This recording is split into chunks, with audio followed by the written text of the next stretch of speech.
සියලු දෙනාටම සුබ සන්ධ්‍යාවක් වේවා. ආදරණීය දුවේ පුතේ. වසරකට අධික කාලයක් IMBS සහිත සරසවියෙන් අධ්‍යාපනය අවසන් කොට ඔබ සාර්ථකව ඩිප්ලෝමා පාඨමාලාව අවසන් කළා. මේ වන විට ඔබ ඩිප්ලෝමා ධාරිණියක් බවට පත් වුණා. ඒ තමයි පුතේ ඔයාගේ ජීවිතයේ පළවෙනි කඩඉම. හැබැයි පුතේ දැන් ඔයාට දෙවැනි අවස්ථාවක් ලැබිලා තියෙනවා. ඒ තමයි අපේ IMBA සාහිත්‍ය සරසවිය හරහා ප්‍රදානය කරන උපාධි පාඨමාලාවට ප්‍රවිෂ්ඨ වෙන්න. ඒ තමා පුතේ ඔයාගේ ජීවිතයේ තියෙන ප්‍රධාන කඩඉම. මොකද ඔබ මේ මනෝවිද්‍යා ශාස්ත්‍රය තුල ඉදිරියට යන්න. මනෝවිද්‍යා ශාස්ත්‍රය තුල කැපී පෙනෙන චරිතයක් වෙන්න අවශ්‍යයි නම් පුතේ ඔබට අවශ්‍ය වෙනවා ඔබගේ අධ්‍යාපන සුසුකම් සපුර ගන්න. විශේෂයෙන්ම දැන් අපි උපදේශකරු හැටියට අපි සමාජය තුළ කටයුතු කරනකොට අපිට ලොකු ගැටීම් ඇති වෙනවා. අපිට අනිත්‍යයත් අතර වෙනස් වෙන්න දැන් සේවාලාභීන් අපි හමුවට එනකොට අහනවා සමහර අවස්ථාවලදී අපේ අධ්‍යාපන සුසුකම් මොනවද කියලා. ඉතින් එතන දරුවනේ අපි කිසිම කෙනෙක් අපහසුතාවටපත් නොවන විදිහට අපේ මේ අධ්‍යාපන සුසුකම් සපුරාලීම ඉතාමත් වැදගත්. අපි මේ ශාස්ත්‍රය තුළ ඉදිරියට කටයුතු කරන්න බලාපොරොත්තුෙන් ඉන්නවනම්. ඉතින් ඔයාලට දැන් මේ අවස්ථාව IMBS සාහිත්‍ය සරසවිය මගින් පුතේ ලබා දී තිබෙනවා. ඔබ දන්නා පුතේ අපේ IMBS සාහිත්‍ය සරසවියෙන් නිතරම වෙහෙසෙන්නේ දරුවන්ට ගුණාත්මක අධ්‍යාපනයක් ලබා දෙන්න. ඒවා පසක් කරමින් තමයි ඔබ ඩිප්ලෝමාවෙන් අපි අත් නොහැර ඔබ උපාධිය දක්වාගෙන යන ඒ මාර්ගයට ඔබට මේ අවස්ථාව ලබා දෙන්න අපේ හරිත සරසවිය සූදානමින් සිටිනවා. ඉතින් උපාධිය කියන්නම් දරුවනේ ඒ තමයි මේ උපාධි පාඨමාලාවේ තියෙන සුවිශේෂීත්වය තමයි ඔයාලට ඉගැන්වීම් කරන විෂයන්. ඇත්තම මේ උපාධි පාඨමාලා විශේෂීත්වය ගත්තම දරුවනේ අද සමාජයට ගැලපෙන කාලීන වශයෙන් මිනිසුන් මුහුණ දෙන අර්බුදකාරී තත්ත්වයන් මත රඳා පවත්වා ගනිමින් තමයි ඉතාමත් ප්‍රායෝගික තලයේ තුල ඔබට වැඩ කරන්න පුළුවන් මේ පරිසරය හැදීම තුළින් සයි පරිසරයට ඔබ යා යුත්තේ කෙසේද මේ සියල්ලම අවධානය කරමින් තමයි ඔබට මේ සියලුම විෂයන් හඳුන්වා දීම කරන්නේ. ඒ වගේම තමයි මේ උගන්වන ආචාර්ය මණ්ඩලය ඉතාමත් ඒ ශාස්ත්‍රයන් වලට ප්‍රවීණයන්. ඉතින් ඔබට අවස්ථාව ලැබෙනවා පුතේ ඒ ප්‍රවීණ ආචාර්ය මණ්ඩලයක් තුලින් ඔබේ උපාධි සිහිනය සැබෑ කරගන්න. ඉතින් දරුවනේ අද දවසේ මේ වැඩසටහන මගින් අපි බලාපොරොත්තු වෙන්නේ IMBS සාහිත්‍ය සරසවිය හරහා ප්‍රදානය කරන මේ මනෝවිද්‍යා උපාධි පාඨමාලාව සම්බන්ධයෙන් ඔබ සැම දැනුවත් කරන්න. ඉතින් අද දවසේ මේ වැඩසටහනට සැපමිනි IMBS සාහිත්‍ය සරසවියේ සාමාන්‍ය අධිකාරී ප්‍රසන්න පෙරේරා මහතාව, ඒ වගේම IMBS සාහිත්‍ය සරසවියේ නියෝජ්‍ය අධ්‍යයන ප්‍රධානී හසිනි ජයවීර මහත්මියව IMBS සාහිත්‍ය සරසවියේ මනෝවිද්‍යා අධ්‍යයන අංශයේ අධ්‍යයන සම්බන්ධී කාරක දිල්හානි මෙනවිය ඇතුළු සියලුම ආචාර්ය මණ්ඩලය සහ ආදරණීය දරුවන්ව ඉතාමත් ආදරයෙන් සහ ගෞරවයෙන් මේ මොහොතේ පිළිගන්නවා. හොඳයි දරුවනේ අද වැඩසටහනේ මුලින්ම යෙදিলা තියෙන්නේ ඔබ මේ අද දවසේ සම්බන්ධ වුණු ඔබේ අනාගතයේ සැබෑ කරගන්නට සිහිනයක් වෙන මේ උපාධි පාඨමාලාවෙන් කොහොමද ඔබේ අධ්‍යයන කටයුතු සිදුවන්නේ? ඒ වගේම ඔයා මේ උපාධි පාඨමාලාවට සම්බන්ධ වෙන්නේ කොහොමද සහ ඔයාලගේ කාලසටහන මේ සියල්ල සම්බන්ධයෙන් ඔබව දැනුවත් කරන්න. එහෙනම් මම ඉතාමත් ආදරෙන් ආරාධනා කරනවා IMBS සාහිත්‍ය සරසවියේ සාමාන්‍ය අධිකාරී ප්‍රසන්න පෙරේරා මහතාට. හරි තරණේ මාව පේනෝනේ. right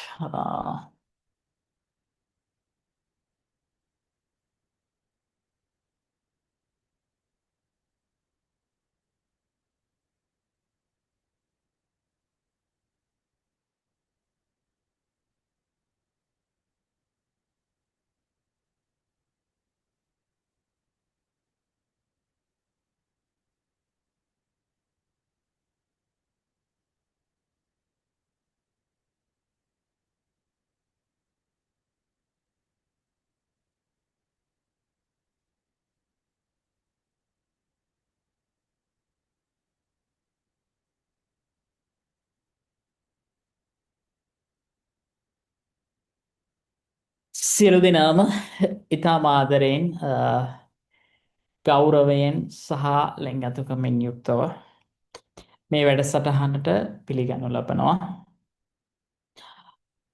IMBS ග්‍රීන් කැම්පස් එකේ මගින් පිරිනමන 1 year psychology and counseling diploma එක දැන් ඔයාලා හදාarලා ඉන්නේ.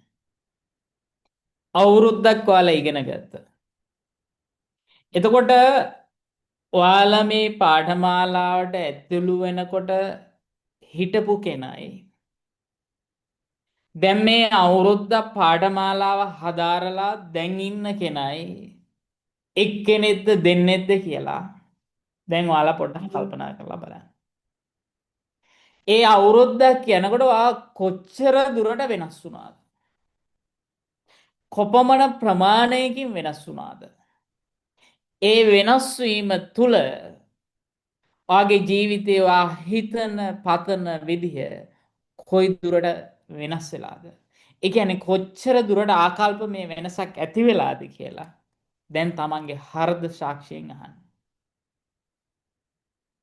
ඔයා මේ පාඨමාලාව හරියට හැදෑරුවා නම් ඒ හරියට අධ්‍යයන කටයුතු සිදු කළා නම් විභාග හරියට මුහුණ දුන්නා නම් ඔයා අනිවාර්යයෙන්ම මේ වෙනකොට විශාල පරිවර්තනයක් ඔයාගේ ජීවිතේ සිද්ධ වෙලා තියෙන්න ඕනේ දරුවනේ. ඔය පරිවර්තනය ඇති වුණේ ඔයා අවුරුද්දක් දුවලා. දැන් ඔයාගේ හෘද සාක්ෂිය, ඔයාගේ හදවත දැන් ඔයාට කියනවා ඔව් මම වෙනස් වෙලා. එහෙනම් ඒ වෙනස් වුණේ ඇයි? මේ පාඨමාලාව තුළ ඔයාලා ලබාගත් දැනුම, ඒ ලබාගත් අත්දැකීම, ඒ ඇතිවිච්ච ආකල්පමය වෙනස මෙන්න මේ දේවල් තමයි දරුවනේ ඔයාගේ දැන් ওই වෙනස් වීමට හේතු වෙලා තියෙන්නේ. එතකොට ඔය වෙනස ආවේ අවුරුද්දක් දුවලනේ. හැබැයි ඔයා හිතන්න එපා ඔය වෙනස් වීම ඔයාට තාම 100% වෙනස් වීමක් ඇවිල්ලා නැහැ. එහෙනම් අපේ ඊළඟ පියවර අපි පය තබන්නට ඕනේ. ඊළඟ ස්ටෙප් එකට අපි එන්න ඕනේ. එතකොට ඒ ස්ටෙප් එක තව අවුරුද්දක් ඔයාලට දුවන්න තියෙනවා. ඔය දුවපු අවුරුද්ද ඔය විදියටම ඔය මරතන් එක තව අවුරුද්දක් ඉස්සරහට දුවන්න. අන්නේ තව අවුරුද්දක් ඉස්සරහට දුවනකොට ඇති වෙන වෙනස ඔයාට හිතා ගන්නවත් බැරි වෙයි. ඔයා තාම ඔය දාගත්තේ ෆවුන්ඩේෂන් එක අත්තිවාරම විතරයි දරුවනේ. තාම ඔයා කණු නග්ගලා වහලේ ගහලා බිත්ති කපරාදු කරලා ඔය ගෙට තාම ලයිට් දාලා නැහැ. දැන් ඔයා යන්තම් තාම ඔයාගේ ලයිෆ් එකේ ඔයා අත්තිවාරම දාගෙන තියෙනවා. හැබැයි අත්තිවාරම දැම්ම කියන්නේ ගේ හැදුවා කියන එක නෙමෙයි. එහෙනම් දැන් ගේ හදන්න ඕනේ. බිත්ති ටික නංගන්න ඕනේ. බිත්ති ටික නංගලා වහලේ ගහලා කපරාදු කරලා ලයිට් ටික දාලා ඒ ගේ ලස්සනට දිලිසෙන ගයක් බවට අපත් කරගන්නට ඕනේ. එහෙනම් ඒක තීරණය වෙන්නේ ඔයා මේ අවුරුද්ද තුල ඒ දුවන ජර්නි එකත් එක්ක. ඒකින්ද මම අනිවාර්යෙන්ම කියන දරුවනේ අවුරුද්දක් මේ මැරතන් එක දිව්වනම් ඉතුරු අවුරුද්දක් දුවන්න ඒ විදිහටම. ඒ විදිහටම දුවන්න. හැබැයි ලැබෙන ජයග්‍රහණ දෙකක් මේක ඩිප්ලෝමා එකක් පුතා. හැබැයි ඊළඟ ජයකනුව ළඟ තියෙන්නේ වාට ඩිප්ලෝමා එකක් නෙමෙයි. වාට තියෙන උපාධියක්. අලු ලෝගුවකින් සරසන ඔයාගේ ඔය ශරීරය තව අවුරුද්දකින් සරසන්න තියෙන මොකෙන්ද? කළු ලෝගුවකින්. පැහැදිලිද? එතකොට මේක UGC එක පිළිගත්ත ඩිග්‍රී. එහෙනම් මම වෙනම පැහැදිලි කරන්න ඕනේ නෑනේ the difference between diploma and degree. එහෙනම් දරුවනේ ඔයාලා කවදා හරි මේ ලබාගත් දැනුම අරගෙන සමාජයේ රැකියාවකට යන්න නම් ඔය ඩිප්ලෝමා එක ප්‍රමාණවත් වෙන්නේ නෑ. ඔය ඩිප්ලෝමා එක දරුවනේ අමතර සුදුසුකමක් විතරයි. හැබැයි මූලික සුදුසුකමක් වෙනවා ඔයා මේ ඩිග්‍රී එක කරපු දවසට. මොකද ඕන තැනක අපිට ඉල්ලන්නේ UGC එක පිළිගත් ඩිග්‍රී එකක්. එහෙනම් අපි බලමු මෙන්න මේ අවුරුද්ද මේ මැරතන් එක අපි දුවනවා නම් අපි මේ මැරතන් එක කොහොමද දුවන්නට ඕනේ කියලා. පාඨමාලා කාලේ අවුරුදු 3යි. ඔය 3ෙන් දැන් එකක් ඉවරයි. එතකොට ඉතුරු වෙන්නේ 2යි. දෙකක් තිබ්බට ඒක එකකින් ඉවර කරන්න පුළුවන් දරුවනේ. කොහොමද? ඔයාගේ ඩිප්ලෝමා කියලා ඉගෙන ගත්තේ දරුවනේ ඩිග්‍රී එකේ ෆස්ට් ඉයර් එක. කවදා හරි මේ ඩිග්‍රී එක කරලා ඔයාලගේ ඩිග්‍රී රිසල්ට් ෂීට් එක එනකොට මේ ඩිප්ලෝමා එකේ රිසල්ට් එකම තමයි පුතා ඩිග්‍රී සර්ටිෆිකේට් එකේ ෆස්ට් ඉයර් රිසල්ට්ස් කියලා එන්ටර් වෙන්නේ. ඊළඟට සෙකන්ඩ් ඉයර් එක දරුවනේ අපි අසයින්මන්ට් බේස් යනවා. අසයින්මන්ට් වලින් අපි කම්ප්ලීට් කරනවා. තර්ඩ් ඉයර් එක අපි උගන්වනවා. ඒ කියන්නේ දරුවනේ හරියටම අර අවුරුදු දෙකකින් උගන්වන්න ඕන සිලබස් එක අර 1 year වලින් කම්ප්ලීට් කරන්න පුළුවන්. ඒ කියන්නේ දැන් ඔයා 50% ඉවරයිනේ ඩිප්ලෝමා එකේ. එහෙනම් ඊටු 50% දුවන්න තියෙන්නේ. එහෙනම් ඔන්න දරුවනේ IMBS එකේ ඉගෙන ගන්න දරුවන්ට තියෙන chance එක ඩිප්ලෝමා එක ඉවර කරපු දරුවන්ට එක අවුරුද්දකින් ඩිග්‍රී එක ඉවර කරන්න පුළුවන්. සෙකන්ඩ් ඉයර් එක අසයින්මන්ට් බේස් යනවා තර්ඩ් ඉයර් එක අපි උගන්වනවා. ඒ කියන්නේ තර්ඩ් ඉයර් එකේ ලෙක්චර්ස් යන ගමන් සෙකන්ඩ් ඉයර් අසයින්මන්ට් ටික කම්ප්ලීට් කරගන්න. ඒ ලෙවල් විභාගය අනිවාර්යෙන් S3 නම් බලනවාමයි පුතේ. එහෙම නැතුව මේක කරන්න බෑ. ඒ ලෙවල් S3 නැත්නම් අපි ඩිප්ලෝමා එක කරන්නත් බෑනේ. ඒ ලෙවල් S3 අනිවාර්යෙන්ම අපි බලනවාමයි. ඒක කතන්දර දෙකක් නෑ. ඊළඟ කාරණේ තමයි ඔයාගේ වයස අවුරුදු 21කට වඩා වැඩි වෙන්නේ. 18 පාස් වුණ ගමන් අපි දෙන්නේ නැහැ. අවුරුදු 21කට වඩා වැඩි වෙනවා. ඊළඟට තමයි මේකේ ලෙක්චර්ස් යන්නේ දරුවනේ ඉංග්‍රීසි වලින්. හැබැයි ඉංග්‍රීසි කිව්වහම ෆුල් ඉංග්‍රීසි නෙමෙයි. සිංග්ලිෂ් ඒ කියන්නේ මිශ්‍ර. පැහැදිලි කිරීම සියල්ල අපි සිංහලෙන් කරනවා මික්ස් ලැන්ග්වේජ් එකේ. හැබැයි ටියුටෝරියල් ඔක්කොම දෙන්නේ ඉංග්‍රීසි වලින්. විභාගෙට ලියන්න ඕනෙත් ඉංග්‍රීසි වලින්. ප්‍රශ්නයක් නැහැනේ. සිංහලෙන් ලියන්න දෙන්න පුළුවන් සිංහලෙන් ලිව්වොත් දරුවනේ ඒකේ වටිනාකමක් නැහැ. කවදා හරි අපේ ළමයි යන්නේ මේ ඩිග්‍රී කරන ජොබ් මාකට් එකට. එතකොට ඔයා වැඩකාරයෙක් පොරක් ඩයල් එකක් වෙන්න ඕනේ. ඔයාට ඉංග්‍රීසි බැරි නම් ඔයා ඒ ජොබ් මාකට් එක ඔයා ෆේල්. ඒක නිසා මම අනිවාර්යයෙන්ම කියනවා මේක ඔයාලට ඉංග්‍රීසි බෑ කියලා හිතේ. හැබැයි ඔක ලෙක්චර් 3-4කට යනවා මාසයක් දෙකක් යනකොට ඒ ලැන්ග්වේජ් එක ඔටෝ හැදෙනවා දරුවෝ. මොකද අපි පැහැදිලි කිරීම සිංහලෙන් කරනවා. අපි ප්‍රශ්න පත්‍රයට උත්තර ලියන්න ඕනේ ඉංග්‍රීසි වලින්. රයිට් ඊළඟට මේකේ දරුවනේ ක්‍රෙඩිට් 120ක් තියෙනවා. පළවෙනි අවුරුද්දේ දැන් ඔයාලා ක්‍රෙඩිට් 30ක් කම්ප්ලීට් කරලා තියෙනවා. 30ක් කම්ප්ලීට් කරාට ඒක 40කට කම්ප්ලීට් මේ කන්වර්ට් වෙනවා. ඊළඟට සෙකන්ඩ් ඉයර් එක ක්‍රෙඩිට් 40යි. තර්ඩ් ඉයර් එක ක්‍රෙඩිට් 40යි. එහෙනම් ඔයාලට තව දරුවනේ ක්‍රෙඩිට් 90ක් තියෙනවා කම්ප්ලීට් කරගන්න. ඊළඟට මේකේ ලෙක්චර්ස් තියෙන දරුවනේ ඔන්ලයින් ෆිසිකල් දෙකම තියෙනවා. ඔන්ලයින් අපි සැලකේදු ලෙක්චර්ස් ප්‍රමාණයක් අපි ඔන්ලයින් කරනවා. සමහර ලෙක්චර්ස් වලට ඔයාලට ෆිසිකල් එන්න වෙනවා. හැබැයි පිට රටක ඉන්න දරුවෙක් ඉන්නවා නම් එයාට සම්පූර්ණයෙන් මේක ඔන්ලයින් කරගෙන යන්න හැකියාව තියෙනවා. හැබැයි ලංකාවේ ඉන්නවා නම් බෑ. යා ෆිසිකල් ලෙක්චර්ස් වලට එන්න ඕනේ. එහෙම වැඩෙන්න දරුවනේ මාසෙට එක දවසක් වගේ. එතකොට මාස 12ට දවස් 12ක් එන්න පුළුවන්නේ. මොකද අඩුම තරමේ ඩිග්‍රී එක ගන්නකොට කැම්පස් එකට එක දවසක්වත් ඇවිල්ලා නැත්තම් වැඩක්ද?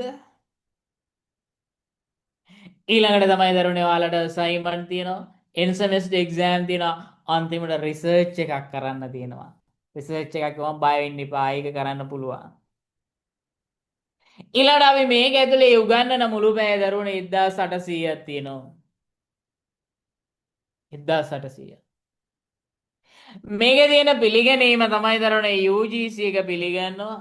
ඊළඟට ලංකාවේ UGC ලෝකෙට ගියපුවාම වෙන රටකට ගියොත් ඒකේ පිළිගන්න ඕනේ World Education Service එක WES එක. ඒකෙත් රෙකග්නිෂන් එක තියෙනවා. ඊළඟට ලංකාවේ ක්වොලිෆිකේෂන් ෆ්‍රේම්වර්ක් එක අනුව මේක SLQF කීයට සමාන වෙන්නේ? මේක දරුවනේ SLQF 5 කියන එකට සමාන වෙනවා. මොකද මේක 3 years degree එකක්. ශ්‍රී ලංකා ක්වොලිෆිකේෂන් ෆ්‍රේම්වර්ක් එක නැත්නම් අපි කියන ශ්‍රී ලංකා සුදුසුකම් ආකෘතික රාමුව පස්සන අධීරයට සමාන වෙනවා. ඊළඟට දරුවනේ මෙන්න ඔයාලට සෙකන්ඩ් ඉයර් එකේ ඉගෙන ගන්න තියෙන අසයින්මන්ට් 8ක් තියෙනවා. සෙකන්ඩ් ඉයර් එකේ ඔයාලට කරන්න තියෙන අසයින්මන්ට් 8ක් තියෙනවා. ඊට අමතරව දරුවනේ ෆයිනල් ඉයර් එකේ ඔයාලට සබ්ජෙක්ට් 8ක් අපිට උගන්වන්න තියෙනවා. එතකොට අසයින්මන්ට් 8යි සබ්ජෙක්ට් 8යි. පුළුවන් නේද ඉගෙන ගන්න? මේ අවුරුද්ද ඇතුලේ මොකද ඩිප්ලෝමා එකේ සබ්ජෙක්ට් 10ක් ඉගෙන ගත්තනේ. මේකේ අසයින්මන්ට් 8යි සබ්ජෙක්ට් 8යි. අසයින්මන්ට් 8 මොනවද? මේ තියෙන්නේ experimental psychology, brain and behavior, parapsychology, psychotherapy for development disorders, health and clinical psychology, perception, cognition and language, Buddhist psychology. ඔන්න ඔය කියන මොඩියුල් 8ට අසයින්මන්ට් 8ක් කරන්න තියෙනවා. ඊළඟට ඔයාලට ඉගෙන ගන්න සබ්ජෙක්ට් 8ක් තියෙනවා. cognitive and biological psychology, developmental psychology, සංවර්ධනාත්මක මනෝවිද්‍යාව. දැන් ඔක ඉගෙන ගත්තනේ. ෆස්ට් ඉයර් එකේත් ඉගෙන ගත්තනේ. social justice, ඊළඟට sociology of education, organizational psychology, ඊළඟ training and counseling, research methodology, final thesis එක තියෙනවා. එතකොට ඔන්න දරුවනේ මොඩියුල් 8ක් තියෙනවා. ඔයාට ඉගෙන ගන්න මොඩියුල් 8ක් තියෙනවා අසයින්මන්ට් කරන්න. පැහැදිලිද? ඔය ඩිප්ලෝමා එක කියලා ඉගෙන ගත්තේ මොකද්ද? ෆස්ට් ඉයර් එක ඈ. එතකොට ෆස්ට් ඉයර් එකේ ඔයාලා ඩෙවලොප්මන්ටල් සයිකොලොජි කතා කරලා තියෙන්නේ. ඔයාලා ඩෙවලොප්මන්ටල් සයිකොලොජි කියලා පාර්ට් 1 2 කියලා දෙකක් තියෙනවා. ඒකින්ද මං හිතනවා දරුවනේ ඔයාලට මේක අවුලක්ම වෙන්නේ නෑ. මොකද ඔය ඩිප්ලෝමා එක අපේ ගොඩාක් ලොකු නොලෙජ් එකක් කවර් කරන ඩිප්ලෝමා එකක්. ඒකින්ද මේ ඩිප්ලෝමා එක කරගත්ත කෙනාට මේ ඩිග්‍රී එක කරගන්න එක නැති. ඊළඟට ඔයාලා දරුවනේ අහයි දැන් අපි පළවෙනි බැච් එක නෑ ඔයාලා 8 වෙනි බැච් එක. දැන් බැච් 8 7ක් ගිහිල්ලා තියෙන්නේ. මේ වෙනකොට සයිකොලොජි එකේ ඉන්න දරුවනේ පළවෙනි බැච් ඔය බැච් 7 ගත්තොත් ළමයි 500කට වැඩි ඉන්නවා අපේ. තමයි 500කට වැඩි. එතකොට ඕකෙන් දරුවනේ බැච් අපිට 3ක් කම්ප්ලීට් කරලා තියෙන්නේ. එයාලා දැන් සහතික අරගෙන තියෙන්නේ. එතකොට ඒ අය තව ටිකකින් ඔයාලට කතා කරයි. එතකොට අපි ලෙක්චර්ස් පටන් ගන්නවා හරියටම නොවැම්බර් 24 වෙනිදා. එයාද ගවද්ද? අද 16 වෙනි තව සතියක් කාලය තියෙනවා.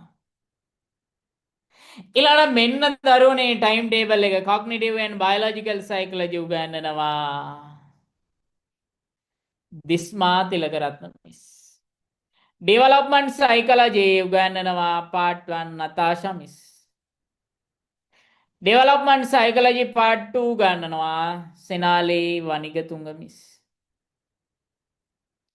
ඊළඟ social education උගන්වනවා ශාලින්ද ෆර්නෑන්ඩුස්. ඉතල මෙන්න ටයිම් එක දාලා තියෙන රෑට තමයි ලෙක්චර්ස් තියෙන්නේ ඔන්ලයින් තියෙනවා. මාසෙකට දවසක් පිසිකලුත් එන්න වෙනවා. පැහැදිලිද? රයිට්. ඊළඟට එන්න බෑ කියලා එහෙම හිතනවා නම් කරන්න බෑ. ආයි පැහැදිලිව මම කියනවා. මොකද මාසෙට දවසක් ඒ කියන්නේ ඉරිදා දවසක් තමයි වැඩෙන්නේ නිවාඩු දවසක. ඒකට තව මේ මාසෙට එක දවසක් වෙන් කරලා තියාගන්න. මාසෙට එක දවසක් ඉරිදා දවසක් වෙන් කරලා තියාගන්න. ඔය දැම්ම කියන එහෙම බැයි නම් කරන්න එපා මේක. මොකද අපිට ඕනේ නෑ නිකන් ඔයාලට බුරු කියලා මේ ළමයි එන්රෝල් කරන්න ඕනේ නෑ. අපි රියලි පැහැදිලිවම තක්කෙටම කියනවා මෙන්න මේකේ තියෙන කන්ඩිෂන්ස් ටික. හරි මාසෙට එක දවසක් පිසිකලි මෙහෙට එන්න බැරුව, ඒ කියන්නේ ලංකාවේ ඉන්න නෑ, පිටරට ඉන්න නම් ප්‍රශ්නයක් නෑ. ඉඳ ඒකත් බලන්න. ඊළඟට මෙන්න දරුවනේ ඇකඩමික් කැලෙන්ඩර් එක. ඇකඩමික් කැලෙන්ඩර් එක. ඒ කියන්නේ දැන් මේ කෝස් එක 24 ඉඳන් පටන් ගත්තාම මේ අවුරුද්ද ඇතුලේ කොහොමද යන්නේ? එක්සෑම් කවදද තියෙන්නේ? අපේ යුනිවර්සිටි එකේ රෙජිස්ටර් වෙන්නේ කවදද? අපේ කෝස් එක ඉවර වෙන්නේ කවදද? කොන්නගේෂන් තියෙන්නේ කවදද කියලා දැන් ඔයාලට ප්ලෑන් එකක් ඕනේ. මේ ප්ලෑන් එක මුත්තට බලාගන්න. මොකද ඔයාලා ඩිප්ලෝමා එක පටන් ගන්නකොටත් මේ පුටුවේ ඉඳගෙන දුන්න ටෝක් ටික මතකනේ. ඔයාලට මතකයි නේද? මීට අවුරුද්දකට කලින්. අවුරුද්දකට එකමාරකට කලින්. ඒ කියපුවා වචනයක් නෑර අකුරක් නෑර අපි කරා. ඒ කියපුවාට අඩුවෙන් කරේ නෑනේ කවදාවත්. ඒවා ඒ කියපු දවසට වෙලාවට තක්කෙට නූලට දශමයට ඔක්කොම කරා. එහෙනම් මේ ටිකත් ඒ විදිහම තමයි. හරි. මෙන්න දරුවනේ ඔයාලට 22 වෙනකන් 22 කියන්නේ 21 වෙනිදා අද 5 වෙනකන් රෙජිස්ටර් වෙන්න පුළුවන්. කෝස් ෆී එක 22 වෙනකන් ඔයාලට පේ කරන්න පුළුවන්. ඊළඟ ඔරියන්ටේෂන් දැන් මේ දින 2025 11 16 6ටනේ. දැන් හරිනේ. දැන් ඒක යනවනේ. හරි. ඊළඟ ඔයාලගේ පළවෙනි සෙමෙස්ටර් එක පටන් ගන්න දරුවනේ 11යි 24 නොවැම්බර් 24 ඉවර කරන හරියටම පෙබරවාරි 27. ඒ කියන්නේ මාස 3යි. මාස 3යි ලෙක්චර්ස්. ඊළඟට ඔයාලා රෙජිස්ටර් කරනවා දරුවනේ IIC යුනිවර්සිටි එකේ ජනවාරි 1 වෙනිදා ඉඳන් ජනවාරි 30 වෙනකන්. ජනවාරි මාසෙ තමයි ඔයාලා යුනිවර්සිටි එකේ රෙජිස්ටර් කරන්නේ. ඊළඟට පළවෙනි සෙමෙස්ටර් එකේ එක්සෑම් ටික තියෙනවා මාර්තු 7 ඉඳන් මාර්තු 14 වෙනකන්. මාර්තු 7 ඉඳන් මාර්තු 14 වෙනකන් ෆිසිකල් තියෙන්නේ ඔන්ලයින් නෑ. රට ඉන්න ළමයෙක් ඉන්නා නම් එයාට ඔන්ලයින් ලියන්න අවස්ථා දෙනවා. එක්සෑම් තියෙන්නේ ෆිසිකල් not online. පැහැදිලිනේ? right. ඊළඟට සෙකන්ඩ් සෙමෙස්ටර් එක පටන් ගන්නවා 3/23.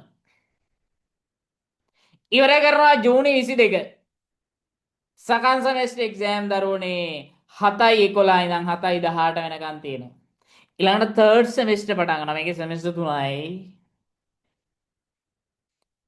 ඒක 7/20 ඉඳන් 10/19 වෙනකන් දරුවනේ 10 වෙනි මාසේ 19 තර්ඩ් සෙමෙස්ටර් එනවා. ඊට පස්සේ ඔයාලට අන්න අගෝස්තු මාසේ පළවෙනිද ඉඳන් අගෝස්තු 30 වෙනකන් ඔයාලට යුනිවර්සිටි පේමන්ට් කරන්න තියෙනවා. එක්සෑම් ෆීස් ගෙවන්න තියෙනවා යුනිවර්සිටි එකට. ඊළඟ ෆයිනල් තීසිස් එක සබ්මිට් කරන්න තියෙනවා නොවැම්බර් 14 අද 16 නේ හරියටම අවුරුද්ද 363කින් තීසිස් එක සබ්මිට් කරන්න තියෙනවා. ඊළඟ වයිවා තියෙනවා දරුවනේ ෆයිනල් වයිවා නොවැම්බර් 28 මේ නෙමෙයි ලබන අවුරුද්දේ නොවැම්බර් 28. එතකොට හරියටම අවුරුද්දෙන් මේ කෝස් එක ඉවරයි. ඊළඟට ඔයාලගේ කොන්නගේෂන් තියෙන දරුවනේ මේ ඩේට් එක වෙනස් වෙන්නේ නැහැ ලියලා තියාගන්න. මොකද මේ වෙනකොට BMICH බුක් කරලා තියෙන්නේ 2027 මාර්තු 22 වෙනස් වෙන්නේ නැහැ 2027 මාර්තු 22 ඔයා කොන්නගේෂන් යනවා. තව අවුරුද්දයි මාස කිහිපෙකින්. මොකද ඔයා ඉවර වෙනකොට නොවැම්බර් මාසේ ඉවර වෙනකොට බුකින්ස් නැහැ. හරි ඊළඟට ඔයාලට 2028 වෙනකොට ඔයාලට මාස්ටර්ස් පටන් ගන්න පුළුවන්. කැලෙන්ඩර් එකේ අවුල නැහැ නේ. ඔය කියනවා LMS එකත් ඔය විදිහටම සෙටප් වෙලා තියෙනවා. එහෙනම් ඔය කැලෙන්ඩර් එක ඔය විදිහටම රන් වෙනවා. ඊළඟට මේකේ පිළිගැනීම ගැන මම කතා කරන්න දෙයක් නැහැ දරුවෝ. හැමදාම පුණා කියන්න ඕනේ නැහනේ. හැම හෙඩින් එකම තියෙනවා මේ කෝස් එකේ තියෙන වටිනාකම. මේක UGC එක පිළිගත්ත ඩිග්‍රී එකක්. ඊළඟට තමයි World Education එක පිළිගත්ත ඩිග්‍රී එකක්. UGC කියන දරුවනේ ලංකාවේ කන්ට්‍රෝලින් බොඩි එකනේ. දැන් ඔයාලා මේ දාදිගේ අරගෙන ඔයාලා කොහේ හරි ඇමරිකාව, ජපානය, සිංගප්පූරුව, මලයාසියාව, ඉතියෝපියාව, පැපුවා නියගිනියා ඕන තැනක යනවනේ. එහෙම යනකොට ඒ රටේ මේක පිළිගන්නවද කියලා බලන්න බෑ. දැන් ලංකාවේ නම් UGC එක පිළිගන්නවා. ඒ රටේ පිළිගන්නවා නම් අන්න ඒකට ඇප්‍රෝල් එක ගන්න ඕනේ කොහෙන්ද? අල්ලපු යට ඇන්ටිගෙන්ද? එහෙම නැත්නම් Facebook එකේ ඉන්න උස්තාරලාගෙන්ද? වටේ පිටින් ඉන්න ඇන්ටිලාගෙන් නෙමෙයි. ඒකට ඇප්‍රූවල් එක ගන්න ඕනේ දරුවනේ. ඒකට රෙකමෙන්ඩේෂන් එක ගන්න ඕනේ World Education Service එකෙන් වෙස් එකෙන්. එහෙම නැත්නම් ඔය බුකි උස්තාරලාගෙන් එහෙම නෙමෙයි එහෙම නැතුව අර උපාධියක්වත් නැති ඩිග්‍රියක් සෝරි ඩිග්‍රී එකක් නැති මොකවත් නැති ආතප්පාතක් නැති හරි ඔය බුකියේ ඉන්න අයගෙන් එහෙම නෙමෙයි. ඒ ඉන්න වටේ පිටේ ඉන්න වට්ටියම්මලාගෙන් පෙට්ටියම්මලාගෙන් නෙමෙයි රෙකමන්ඩේෂන් ගන්න ඕනේ. ගිහිල්ලා මේ ආයතන වලින් තමයි රෙකමන්ඩේෂන් එක ගන්න ඕනේ. එතකොට ඒ ආයතන පැහැදිලිව දීලා තියෙනවා ඉන් රයිටින්. හරි මේක පිළිගත් උපාධි පාඨමාලාවක්. එතකොට ප්‍රශ්නයක්ම නැහැනේ. මොකද මම දකිනවා ඔය සමහර බුකි උස්තාරලා යම් කමෙන්ට් දෙනවා. හරි. ඊළඟට මේකට යන ගාන. මේ ඩිග්‍රී එකට දරුවනේ සාමාන්‍ය යනවා 2.40. සාමාන්‍යයෙන් ඩිග්‍රී එකේ කෝස් ෆී එක. මොකද ඩිග්‍රී එකක් ඇතුලේ දරුවනේ පේමන්ට්ස් වර්ග දෙකක් තියෙනවා. එකක් තමයි කෝස් ෆී එක, අනිත් එක තමයි යුනිවර්සිටි ෆී එක. යුනිවර්සිටි ෆී කියලා කියන්නේ ගොඩක් වෙලාවට අපි එක්සෑම් ෆී එක. එතකොට මේ කෝස් ෆී එක දරුවනේ 2.40 සාමාන්‍යයෙන් 2,40,000. හැබැයි 150ක් අපේ ඩිප්ලෝමා එක කම්ප්ලීට් කරපු හැම ළමයටම දෙනවා. හැම ළමයටම. එතකොට 1.20යි. හැබැයි ඒක එකවර ගෙවනවා නම් 90000යි. නැත්නම් ටික ටික ගෙවන්න පුළුවන්. මුලින් 45000ක් ගෙවලා 12500 ගානේ වාරික 6ක් ගෙවන්න පුළුවන්. මොකද මේක අපේ මේ ඩිග්‍රී එක කරන්න හම්බෙන අන්තිම අවස්ථාව දරුවනේ 1 year වලින්. ඒකත් මම දැන් කියනවා. මේ තමයි ඩිප්ලෝමා එක කරලා කෙලින්ම ඩිග්‍රී එක කරන්න අවස්ථාව දෙන අන්තිම බැච් එක. ඇයි? සෙකන්ඩ් ඉයර් එක දැන් අපි අසයින්මන්ට් බේසිස් කරන්න දෙනවනේ 2026 ඉඳන්. ඔයාලට ඩිග්‍රී එක අවුරුද්දෙන් කරන්න බෑ. 2026 ඉඳන් ඔයාලා 6 ඩිප්ලෝමා එක කරලා තමයි ඩිග්‍රී එකට එන්න ඕනේ. එහෙනම් මේ තමයි දරුවනේ 2025 අපි පටන් ගන්න අන්තිම බැච් එක. ඒකින්ද ඔයාලට ඩිප්ලෝමා එක ඉවර කරලා 1 year වලින් ආයේ ඩිග්‍රී එක ඉවර කරන්න බෑ මේ බැච් එකෙන් පස්සේ IMBS එක. මේක තමයි අන්තිම බැච් එක පටන් ගන්න. 2026 ඉඳන් වෙන චේන්ජ් එක තමයි ඩිප්ලෝමා එක කරා ෆස්ට් ඉයර් එකට සමාන වෙනවා සෙකන්ඩ් ඉයර් එක 6 ඩිප්ලෝමා එක කරන්න ඕනේ. දැන් අපි 6 ඩිප්ලෝමා එක තියෙනවා. අසයින්මන්ට් බේස් යන්න බෑ. තර්ඩ් ඉයර් එක කෙලින්ම ඩිග්‍රී එක. දැන් වෙලා තියෙන්නේ ඩිප්ලෝමා එකේ සෙකන්ඩ් ඉයර් එක අසයින්මන්ට් වලින් යනවනේ. ඉස්සරහට එන 2026 එන චේන්ජ් එකත් එක්ක අසයින්මන්ට් යනවා. ඒකින්ද හොඳට මතක තියාගන්න මේ තමයි ඔයාලට හම්බෙන අන්තිම අවස්ථාව. සා එකම බැච් එක 1 year වලින් ඩිග්‍රී එක කම්ප්ලීට් කරන්න පුළුවන් හම්බෙන එකම අවස්ථාව. පැහැදිලිද? ඒකින්ද ඔයාලට ඊළඟට දරුවනේ විභාග ගාස්තු. ඒ කියන්නේ යුනිවර්සිටි එකට ගෙවන්න තියෙන $820ක්. $820. එතකොට මේ $820 දැම්ම නෙමෙයි ගෙවන්නේ. ඔයාලා අපේ කෝස් ෆී එක ගෙවලා කෝස් එක කරගෙන ගිහලා පළවෙනි මාස දෙකකට පස්සේ මාස දෙකකින් පස්සේ $220ක් ගෙවන්න. ඊට පස්සේ මාස 8කට පස්සේ ඔයා ගෙවන්න ඕනේ $600ක්. එහෙනම් දැන් පැහැදිලිනේ. පළවෙනි මාස දෙක ගියාට පස්සේ $220ක් ගෙවනවා. මාස 8ක් ගියාට පස්සේ $600ක් ගෙවනවා. එතකොට ඔයාලට දැන් මේ වෙලාවේ ගෙවන්න තියෙන්නේ කෝස් ෆී එක විතරයි. ඒ කියන්නේ 1,20,000 එකවර ගෙවනවා නම් 90,000යි ටික ටික ගෙවනවා නම් 45,000ක් ගෙවලා ඉතුරු ටික 12,500 ගානේ ගෙවාගෙන යන්න පුළුවන්.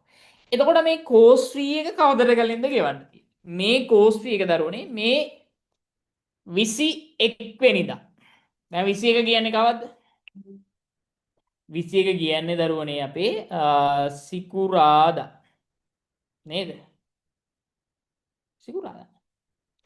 ඒ කියන්නේ මේන සිකුරාදා හවස 4:55ට කලින් ගෙවන්න ඕන. මේන සිකුරාදා හවස 4:55ට කලින් ඔයාලා ගෙවන්න ඕනේ. එම ලේට් වුණොත් සමහරවිට අපි 22 වෙනිදා දවසක් දෙනවා. ඒකයි අර පේමන්ට් ඩේට් එක 22 කියලා දාලා තියෙන්නේ. හැබැයි එතනින් පස්සේ නම් ආයේ no excuses. ඉතින් අනිවාර්යෙන්ම දරුවනේ මේන සිකුරාදා හවස 4:55ට කලින් ගෙවලා ඔයාගේ LMS එකේ account එක ඇක්ටිව් කරගන්න ඕනේ. එතකොට කෙනෙක් අහස දැන් මට LMS එකේ account එකක් තියෙනවනේ. ඒකින්ද ආය අලුත් account එකක් හදන්න ඕනද කියලා. නෑ නෑ නෑ. ඔය තියෙන account එකේම ඔයාලට දින add course කියලා new button එක. අන්න ඒකෙන් ඔයා ඔය කරන ඩිග්‍රී එක ඇඩ් කරගන්න තියෙන්නේ. ඒක මං ඉදිරියේදී කියන්නම්. එතකොට ඔය LMS එකම තමයි ඩිග්‍රී එක කරන්න තියලා තියෙන්නේ. වෙනස් වෙන්නේ නෑ.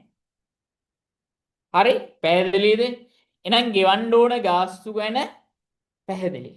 එතකොට බලන්න ඔයාට කෝස් ෆී එක යන්නේ රුපියල් 90000යි. ඩිග්‍රී එකට යන්නේ සාමාන්‍යයෙන් යුනිවර්සිටි ෆී එක 240යි. එතකොට දරන්නේ ලක්ෂ 3මාරක් වගේ තමයි ඔක්කොම ටෝටල් ඉන්වෙස්ට්මන්ට් එක යන්නේ ඔයාට. ලක්ෂ 3මාට ලංකාවේ ඩිග්‍රී එකක් ගන්න පුළුවන් කියන්නේ කොහෙද ගන්න තියෙන්නේ කියලා අහන්නකෝ. වෙන තැනක ගන්න ගියා නම් අනිවාර්යෙන් ලක්ෂ 15ක් 20ක් වෙනවා. මං හිතන්නේ අඩුම පිරිවැයකින් ඩිග්‍රී එකක් හදාරන්න පුළුවන් එකම තැන මං හිතන්නේ IMBS ග්‍රීන් කැම්පස් එක විතරයි. ඔයාලා නිකන් වෙන තැනකට ගියා ලක්ෂ ගාණක් යනවා ඩිග්‍රී මේ මොනවද ඩිප්ලෝමා එකක් කරන්න කියලා. ඒකින්ද මේක ඔයාලට ලැබුණු ස්වර්ණමය අවස්ථාවක්. ඒ අවස්ථාවෙන් ඔයාලා උපරිම ප්‍රයෝජන ගන්න.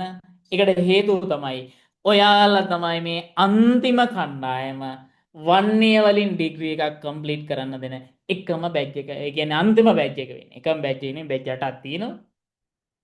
අන්තිම බැච්. ඔයාලා 2026 ඉඳන් මේ ඩිග්‍රී එක ඔයාලට වන්නේ වලින් ගන්න බෑ. හයර් ඩිප්ලෝමා එක කම්ප්ලීට් කරලා තමයි টොප් අප් එකට එන්න වෙන්නේ. පැහැදිලිද? රයිට්. ඊළඟ කාරණය උපාධි ප්‍රදානෝත්සවය ගැන මං කියන්න ඕනේ නෑනේ. ඒක ඔයාලා දැකලා තියෙනවා. කොන්නගේෂන් එකේ සිටුේෂන් එක ඔයාලා හොඳටම දැකලා තියෙනවනේ.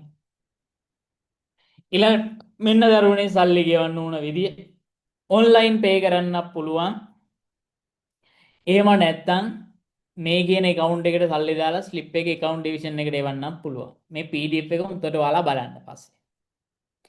මෙන්න ඔයාලගේ career path එක. දැන් ඔයාලා ඩිප්ලෝමා එක ඉවරයිනේ. ඊළඟ දෙවන අඩිය මොකද්ද? Bachelor in Psychology. ඒක අවුරුද්දකින් ඉවර කරන්න පුළුවන්. ඊළඟ මාස්ටර්ස් ඒක අවුරුදු දෙකකින් ඉවර කරන්න පුළුවන්. ඊළඟට PhD එක අවුරුදු 3කින් ඉවරන්න කරන්න පුළුවන්. එතකොට අපි දන්නවා දරුවනේ education qualification framework එක ඇතුලේ අපිට නගින්න පඩි 12ක් තියෙනවා. level 12. දැන් ඔයාලට level 12 තමයි අපි කියන්නේ SLQF level කියලා. ශ්‍රී ලංකා qualification framework level 12ක් තියෙනවා. ඔය ඩිප්ලෝමා එක කියලා කියන්නේ දරුවනේ තුන්වෙනි ලෙවල් එක.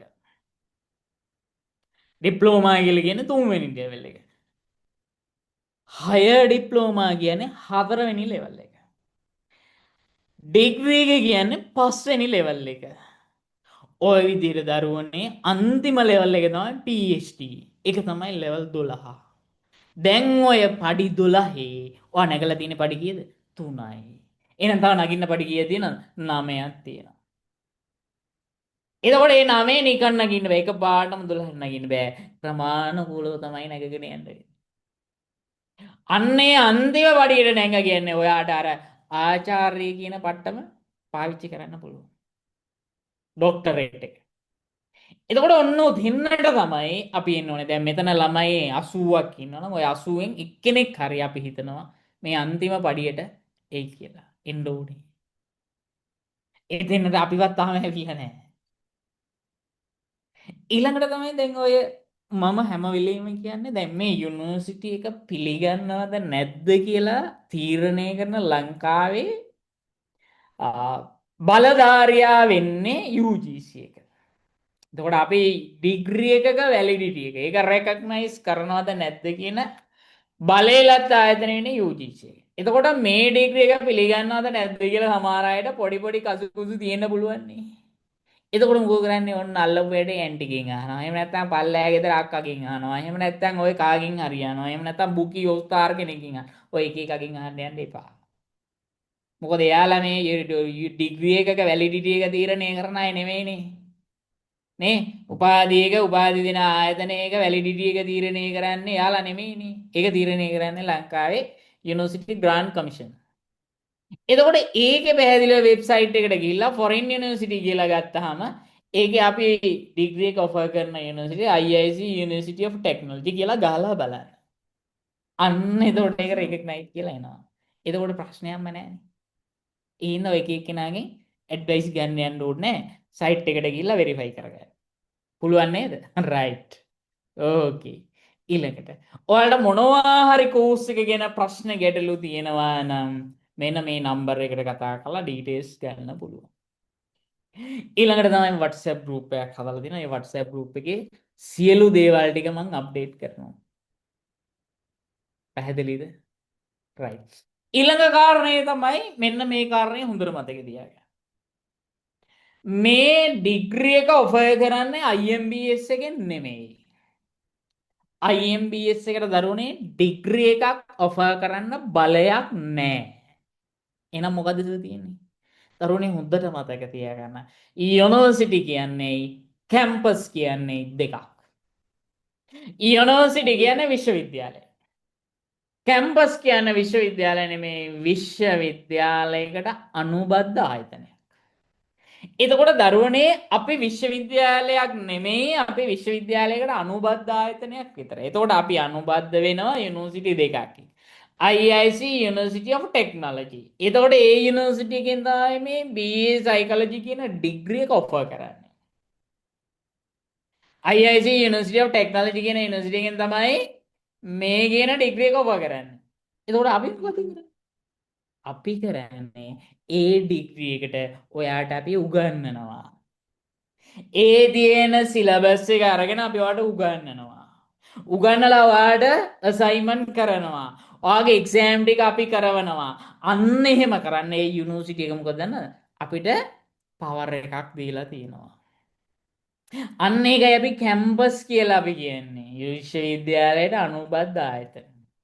එතකොට අපි ඔයාලට උගන්වලා ඔයාලගේ අසයින්මන්ට් බලලා ඔයාලට එක්සෑම් තියලා ඔක්කොම කරලා ඔයාලට ලකුණු දීලා ඒ ලකුණු ටිකේ මාර්ක් ෂීට් එකක් මොකද කරන්නේ? ඔයාලගේ පේපර්ස් එක්කම ඒ යුනිවර්සිටි එකට යවන්න ඕනේ. යුනිවර්සිටි එක මොකද කරන්නේ? සෙකන්ඩ් මාර්කින් එකක් එයාලා කරනවා. එයාලා තමයි ෆයිනල් රිසල්ට් එක දෙන්නේ. එයාලා තමයි ෆයිනල් රිසල්ට් එක දෙන්නේ. ෆයිනල් රිසල්ට් එක දීලා සමහරවිට අපි මෙහෙන් පේපර්ස් වල ඔයාලට ඒකක් තියෙනවා කියලා ලකුණු යවුවට එහෙන් එනකොට ඔයාලට B එකක් එන්න පුළුවන්. එයි යුනිවර්සිටි එක තමයි ෆයිනල් රිසල්ට් එක ඩික්ලෙයාර් කරන්නේ. එයාලා සෙකන්ඩ් මාර්කින් එකක් කරනවා. එතකොට එයාලා අන්න ඒ රිසල්ට් එක ඩික්ලෙයාර් කරලා ඒ යුනිවර්සිටි එකේ නමින් ඩිග්‍රී සර්ටිෆිකේට් එක මොකද කරන්නේ? අපිට එවනවා IMBS එකට එවනවා. IMBS එකට එවුවට පස්සේ මොකද කරන්නේ? ඒක අපි ඔයාලට අන්න කොන්නගේෂන් එකක් තියලා ඒ සර්ටිෆිකේට් එක ඕඩ් කරනවා. ඊට පස්සේ සර්ටිෆිකේට් එක ගත්තට පස්සේ දැන් අපිට හිතන්න පුළුවන් යකෝ මේ සර්ටිෆිකේට් එක පිළිගන්නවද? දැන් ඊට පස්සේ මොකද කරන්නේ? ඔයා ඒ සහතිකේ අරගෙන යන්න ඕනේ දරුවනේ UGC එකට. ඔයාමයි යන්නේ අපි ඒව නෙමෙයි. ඔයා ගිහිල්ලා මේ ඩිග්‍රිය මං කරපු ඩිග්‍රිය පිළිගන්නවා කියලා UGC එකෙන් සර්ටිෆයි කරගන්නට ඕනේ. UGC එක ඔයාලට ලෙටර් එකක් දෙනවා මේ ඩිග්‍රී එක පිළිගන්නවා කියලා. එතකොට ඉතින් මේ ලෙටර් එකක් දෙනවා නම් UGC එක පිළිගන්නවා කියලා ලෙටර් එකක් දෙනවා නම් ඒකින්ද ඔය අර කලින් කිව්ව කතාවමයි. වටේ පිටේ වට්ටියන්මලා කියන කතන්දර එහෙම අහන්න යන්න එපා. පැහැදිලිද? අන්නේ ලෙටර් එක ඔයා අනිවාර්යෙන් ළඟ තියාගන්න. කවදා හරි මේ ඩිග්‍රී එකෙන් පස්සේ ඔයාට ගවර්න්මන්ට් යුනිවර්සිටි එකක මාස්ටර් එකක් කරන්න ඊට පස්සේ ගවර්න්මන්ට් ජොබ් එකකට යන්න මොනවා හරි දෙයකට ඇප්ලයි කරනකොට අර ලෙටර් එක එන ඕනේ දරුවනේ UGC එකෙන් දෙන්න.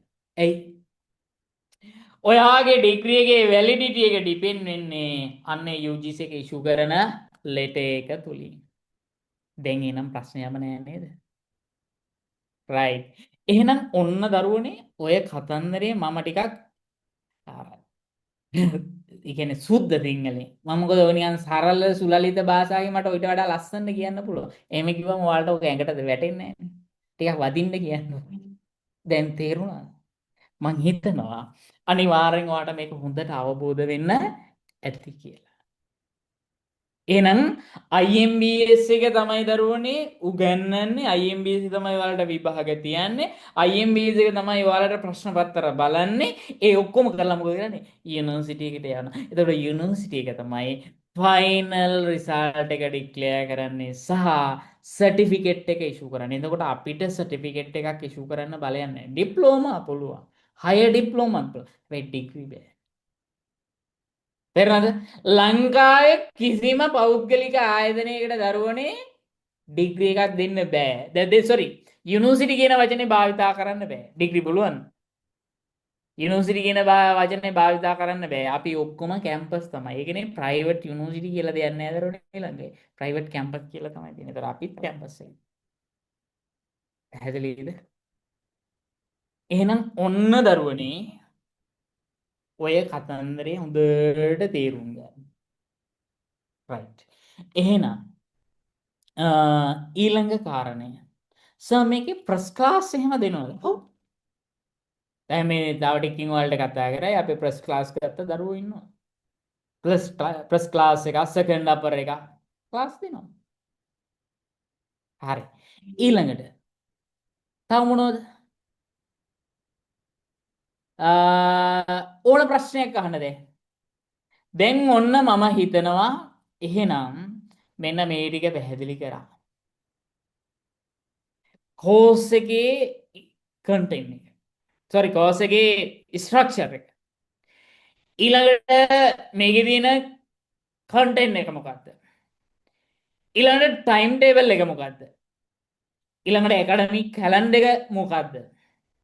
ඊළඟට මේකේ තියෙන රෙකග්නිෂන් එක මොකක්ද? ඊළඟට මේකට යන ගාණ කීයද? ඊළඟට ඔයාලගේ කොනගේෂන් කොහමද? ඊළඟට ඒ ගාස්තු ගෙවන්නේ කොහොමද? ඊළඟට ඔයාලගේ ඇකඩමික් පාත් එක කොහොමද? ඊට පස්සේ මේ ඩිග්‍රී එක ඔෆර් කරන යුනිවර්සිටි එක UGC එක පිළිගන්නවද? ඊළඟට ඔයාලට ප්‍රශ්නයක් ගැටලුවක් වුණොත් කවුද කන්ටැක්ට් කරන්න ඕනේ? එහෙනම් මේ ඔක්කොම ටික කතන්දරට කිව්වනේ. හැබැයි මං කිව්ව භාෂා විලාසය චුට්ටක් සමහර අයට තද වැඩි වෙන්න පුළුවන්. හැබැයි ඉතින් ඕක නිකන් සරල සුලලිත භාෂාවකින් නලවලා කියන්නත් තිබ්බා. එහෙම කිව්වනම් අපේ අය ඔව ගණන් ගන්නෙත් නැහැ. ඇත්ත කතාව ඒකනේ. දැන් මම මේ කියපු ටික හරිද? කනහරා මොලේටම කියන්නේ. අය තව මොනවා හරි ප්‍රශ්න තියෙනවා නම් අහන්න. මං ඕන ප්‍රශ්නයකට උත්තර දෙන්න ලේසියි. මැඩම් අපිට හය ඩිප්ලෝමා එක කරන ගමන් ඔව් මං කිව්වනේ ඔයාලා හය ඩිප්ලෝමා එකක් කරන්න not a problem. මේ තමයි අන්තිම බැච් එක 1 year වලින් ඩිග්‍රී එක කම්ප්ලීට් කරන්න දෙන. කවුරු හරි දැනටත් හය ඩිප්ලෝමා එක කරගෙන යනවනම් කරගෙන යන්න. ඒක කරන ගමන් මේකත් කරන්න not a problem. ඊළඟට sir I am qualified to do the degree if enrolled to the higher diploma what is the status? මංකාර කලින් කිව්වා ආන්සර් එක තමයි. කවුරු හරි 6 ඩිප්ලෝමා එක මේ වෙනකොට කරගෙන යනවනම් ඒක කිසිම ප්‍රශ්නයක් කරගන්න එපා. ඒක කරගෙන යන්න. මේකත් ස්ටාර්ට් කරන්න ඕන නම් මේකත් දැන් කරගෙන යන්න. මේක මේ තමයි අන්තිම බැච් එක 1 year වලින් ඩිප්ලෝමා ඩිග්‍රී එකට ගන්න. හැබැයි ලබන අවුරුද්දේ පටන් ගන්න ඩිග්‍රී එකට ඔය අනිවාර්යයෙන්ම 6 ඩිප්ලෝමා එක කම්ප්ලීට් කරලා තියෙනවා. ඒ බැච් එකට ඩිප්ලෝමා එක විතරක් කම්ප්ලීට් කරලා තියෙන ළමයිට ඩිග්‍රී එකට එන්රෝල් වෙන්න බෑ. එතකොට එයා හයි ඩිප්ලෝමා එක කම්ප්ලීට් කරලා තියෙනවා. හැබැයි දැන් මේ අන්තිම බැච් එකේ ඉඳන් මේ අවුරුද්ද වෙනකන් අපිට 1 year වලින් ඩිග්‍රී එකට ගන්න පුළුවන්. හැබැයි ලබන අවුරුද්ද ඉඳන් බෑ. බෑ නෙමෙයි ගන්න. හරි. ඊළඟට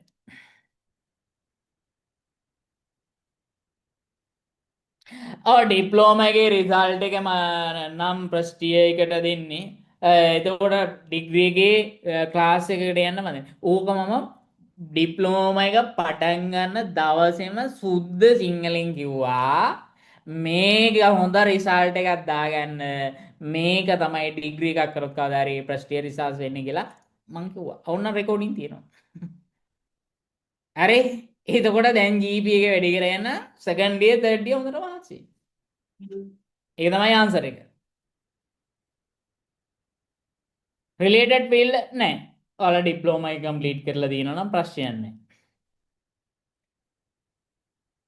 ඩිග්‍රී එකක් කරනවා නම් මේකේ එකක් කළා. ඔව්. දැන් ඊළඟ කාරණේ තමයි. මෙන්න මේක තමයි දරුවනේ most important part. මම දන්න මෙතන දරුවනේ ඩිප්ලෝමා එක විතරක් කරන දරුවෝ නැහැ. අනිවාර්යෙන් ඔයාලා මේ වෙනකොට කොහේ හරි යුනිවර්සිටි එක ස්ටේට් හරි නන් ස්ටේට් හරි යුනිවර්සිටි එක අනිවාර්යයෙන්ම ඩිග්‍රී එකක් කරන අය බහුතරයක්.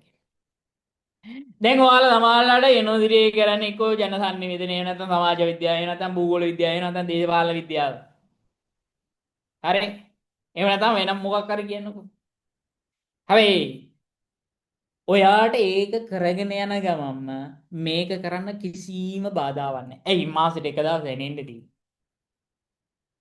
ඒක සමහර මාසවල නැති වෙන්න පුළුවන්. හරි. ඔයා ඩිග්‍රී එකක් කරන ගමන් මේකත් මේ ඩිග්‍රී එකත් ඔයා කම්ප්ලීට් කරගත්තොත් දරුවනේ ඔයා කවදද එළියට එනකොට ඩබල් ඩිග්‍රී. එතකොට ඔයාට තියෙන ඩිමාන්ඩ් එක පැති දෙකකින් හැදෙනවා. එක්කෝ දැනට ඔයා කරගෙන යන ඩිග්‍රී එකකින් ඔයාට ඩිමාන්ඩ් එක හැදෙනවා.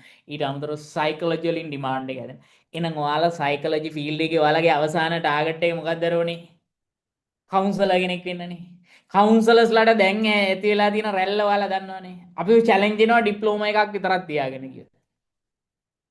අපි රියල් කවුන්සලර් කෙනෙක් වෙන්න නම් හොඳ වැඩෙක් වෙන්න නම් වැඩකාරයෙක් වෙන්න නම් පොරක් වෙන්න නම් ඩයල් එකක් වෙන්න නම් සුපර් කවුන්සලර් කෙනෙක් වෙන්න නම් අනිවාර්යෙන්ම අපිට නොලෙජ් එක කියන එක තියෙනවා. ඩිප්ලෝමා එක ගන්න නොලෙජ් එක යම් මට්ටමකට තියෙනව නැත්තේ නෑ. හැබැයි හරිම නොලෙජ් එකකින් නම් අපි ඊළඟ ස්ටෙප් එක පයින්න ඕනේ. බැචලර් එකක් තියෙනවා නම් ආයේ කවුරුත් එන්නේ නෑනේ. ඔයාව චැලෙන්ජ් කරන්න. එතකොට ඔයා මේ බැචලර් එකකට මේ ඉන්වෙස්ට් කරන ටයිම් එක මේ තියෙන මුදල් ප්‍රමාණය මේ ඉන්වෙස්ට්මන්ට් එක ඔයාට 10 ගුණයක් ඩබල් කරලා රිටර්න් එකක් ගන්න පුළුවන්. මොකද ඔයා සුපර් කවුන්සලර් කෙනෙක් වෙනවා. කවුරුත් එන්නේ නැහැ ඔයාව චැලෙන්ජ් කරන්න. අද ලංකාවේ අද ලෝකේ ට්‍රෙන්ඩින් සබ්ජෙක්ට් දෙකයි තියෙන්නේ. ට්‍රෙන්ඩින්ම සබ්ජෙක්ට් දෙකයි තියෙන්නේ. පුළුවන් නම් කියන්න බලන්න. එකක් AI. AI full trending. හැබැයි AI ට්‍රෙන්ඩින් වෙනකොට ඊළඟට ට්‍රෙන්ඩින් වෙන එකම සබ්ජෙක්ට් එක මොකද? කවුන්සලින්. ඇයි? මිනිස්සු කරන්න පුළුවන් හැම වැඩක්ම දැන් අපිට AI වලින් කරගන්න පුළුවන්. හැබැයි මිනිස්සුන්ගේ ප්‍රශ්න ටික තාම AI වලින් විසඳන්න බෑ. ඒකට කවුන්සලර්ස්ලා ඕනමයි. එතකොට මිනිස්සුන්ට දැන් එන්න මෙන්ටල් කේසස් වැඩි. ඒකින්ද අද කවුන්සලින් කියන සබ්ජෙක්ට් එක ෆුල් ට්‍රෙන්ඩින්. දැන් අපිත් ඉස්කෝලේ යන කාලේ ජීවිතේටවත් හිතමු නැති සබ්ජෙක්ට් එක ගන්න සයිකොලොජි කියන්නේ. හැබැයි අපි මේ විෂය ඉගෙන ගන්නකොට තේරෙනවා මේක කොච්චර ට්‍රෙන්ඩින්ද කියලා.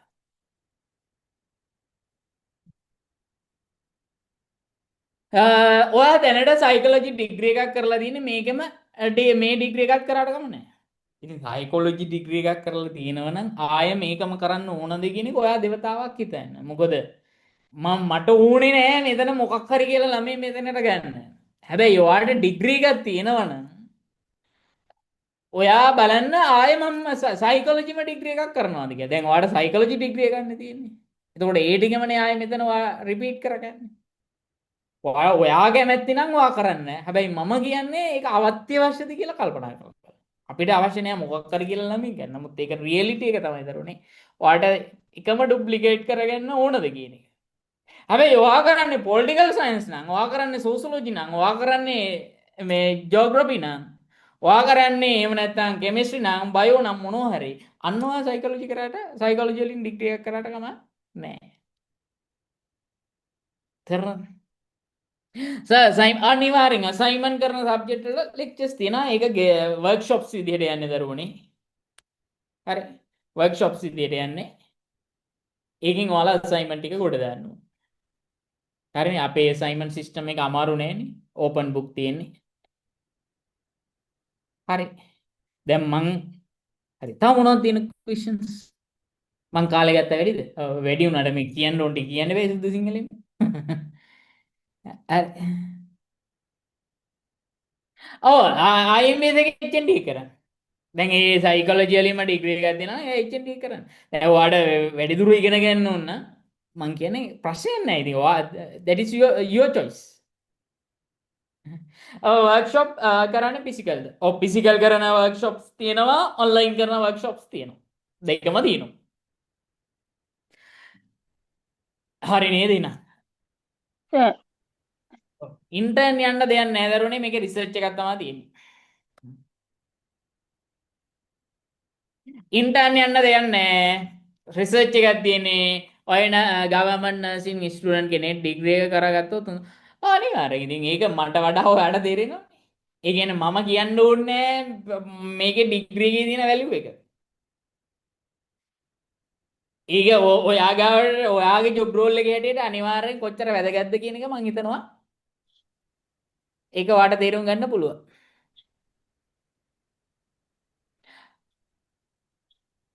අස 2000 ඩිග්‍රී එක නෑ නෑ නෑ නෑ එහෙම කරන්න බෑ. එතකොට 6 ඩිප්ලෝමා එක කරලා එන්න. හරි. Right. Okay. Enam. Sir, I believe that now you are able to understand what I explained today. Hmm? Have you sir, got questions to clear? sir, Oh, tell me. Yeah. sir, මේ මට මේක මුලින් ඉඳලා අහන්න බැරි වුණා ටිකයි අහන්න පුළුවනේ මේක වැඩසටහනේ රෙකෝඩින් එකක් දානවද? දෙන්න. Recording එක දෙන්න. Not a problem. thank you sir. හරි. එහෙනම් උත්තරයි දරුවනේ. තව ගොඩාක් අය ඉන්නවා මෙතන කතා කරන්න. එහෙනම් මං කාලේ ගත්ත වැඩි. හැබැයි මේ අවසානට කියන්නේ මේ බාර ගන්න වාගේ වගකීම. මේ ඉස්සරහට දුවන්න තියෙන අවුරුද්දක වගකීම තමයි බාරගන්නේ. හැබැයි මේ වගකීම මේ විදිහටම වචනයක් නෑර අකුරක් නෑර කරන්න මේ IMBS ග්‍රීන් කැම්පස්සේ සියලු දෙනා ආචාර්ය මණ්ඩල අධ්‍යයන අනධ්‍යයන පරිපාලන සියලු දෙනා අප්‍රමාණව අසීමිතව කැප වෙලා ඉන්නවා. ඒ වාලගේ ෆියුචර් එක වෙනුවෙන් කරන්න පුළුවන් උපරිම දේ කරන්න. ඒක හින්දා කිසිම තැනක බයක් සැකක් තියාගන්න එපා. මේ වගකීම මේ විදිහටම අකුරටම අපි කරයි. හැබැයි එක කන්ඩිෂන් එකක් තියෙනවා. ඔයාගේ වගකීම ඔයා හරියට කරන්න. ඒ මොකද්ද? අසයින්මන්ට් ටික හරියට කරන්න, එක්සෑම් ටික හරියට කරන්න, ප්‍රසන්ටේෂන්ස් ටික කරන්න, ලෙක්චර්ස් වලට එන්න. එහෙම නැතු අවාරයට පොල් වැටෙනවා වගේ ඇවිල්ලා එන්න නම් එපා. හරි සහතික ඉල්ලගෙන මං දල්ලි ගෙව්වා සහතික කියාගෙන එන්න එපා. එළවනවා ආයේ. හරි අකමැතිම වචනේ තමයි සල්ලි ගෙව්වා සහතික හම්බුන්නේ නැහැ කියාගෙන එන්නේ. එන්න නම් එපා. හරි කාට හරි ගෙවා ගන්න ප්‍රශ්න තියෙනවා නම් ආර්ථික ප්‍රශ්න තියෙනවා නම් ඒව ඕන දෙයක් කියන්නේ. ඒවට ඌ අත් දෙකම උස්සලා ඔයාලත් එක්ක ඉන්නවා. හැබැයි වෙන දේවල් වලට නම් එන්න එපා. ආයේ ඔය කියන නීතිය ඒ විදිහම තමයි. කියපු දෙයක් කවදාවත් පස්ස ගහන්නෙත් නැහැ, රිවර්ස් කරන්නෙත් නැහැ. කිව්වොත් කිව්වම තමයි. පැහැදිලිද? right. එහෙනම් thank you very much. All the best. හරි. okay.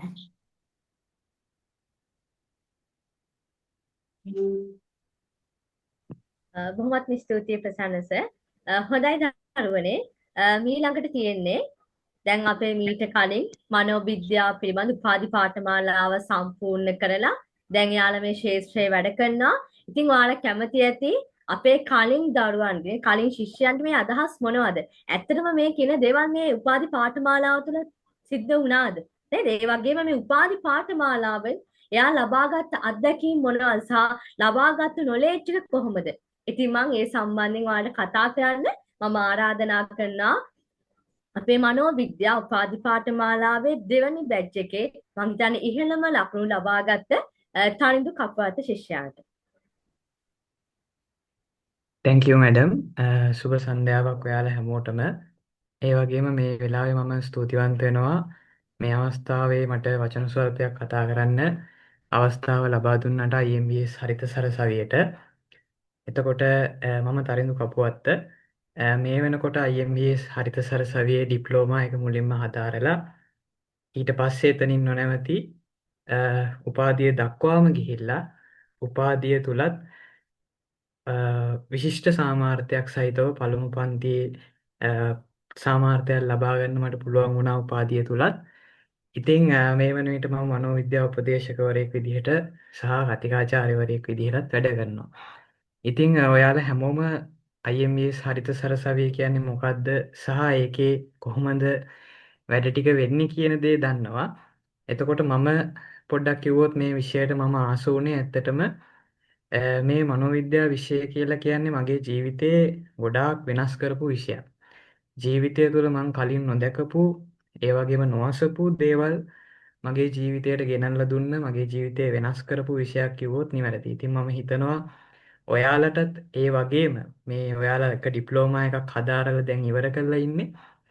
ඒ ලැබිච්ච දැනුම ඒ ලැබිච්ච නොලෙජ් එක විෂය පතය සුළුපටු නැහැ කියන එක. එතකොට අපි දකින දෙයක් තමයි අපි මේ වෙලාවේ ඩිප්ලෝමා එකක් කරලා ඒ ගන්න දැනුම නෙමෙයි ඊළඟ ඩිප්ලෝමා එකේදී අපිට හම්බ වෙන්නේ. ඊටත් වඩා අප්ඩේට් වෙලා තව තව දේවල් එකතු වෙලා තමයි ඊළඟට එන සිසුන්ටත් ඒ ඩිප්ලෝමා එක ප්‍රදානය වෙන්නේ. ඉතින් අපි හැමෝම දන්නවා මේ ඩිප්ලෝමා එක අපි වසරක කාලයක් තුල කරාට අපිට ලැබිච්ච දැනුම සුළුපටු නෑ. ඒ කියන්නේ ඔයාලම දන්නවා ඒක කොච්චර ලොකු දැනුම් සම්භාරයක්ද හම්බුනේ කියලා. නමුත් අර ප්‍රසන්න සර් කිව්වා වගේම දැන් ශේෂ්ත්‍රයට ගියාට පස්සේ අපිට හොඳ දැනුමක් තිබුණත් IMBS එකේ ඉගෙනගත්ත ළමයෙක් විදිහට හොඳ දැනුමක් තිබුණත් අපිට එන ඊළඟට එන ලොකුම බාධකය තමයි ඩිප්ලෝමා එකක් විතරක් ඇතිද මේ ශේෂ්ත්‍රයේ වැඩ කරන්න කියන එක. දැන් ඒ පිළිබඳව ගොඩාක් ලොකුවට කතා වෙනවා සහ සමාජයේ ඉන්න මිනිස්සු ඒ දිහා බලාගෙන ඉන්නවා. ඉතින් ඒ නිසාම තමයි අපේ කැම්පස් එකෙන් අපිට ඩිග්‍රී එකත් ඩිප්ලෝමා එකෙන් අපිව අතාරින්න නැතුව ඩිප්ලෝමා එකක් දීලා අපිව පිට කරන්නේ නැතුව අපිට ඩිග්‍රී එකටත් යන්නත් අවස්ථාවක් හදලා දීලා තියෙන්නේ.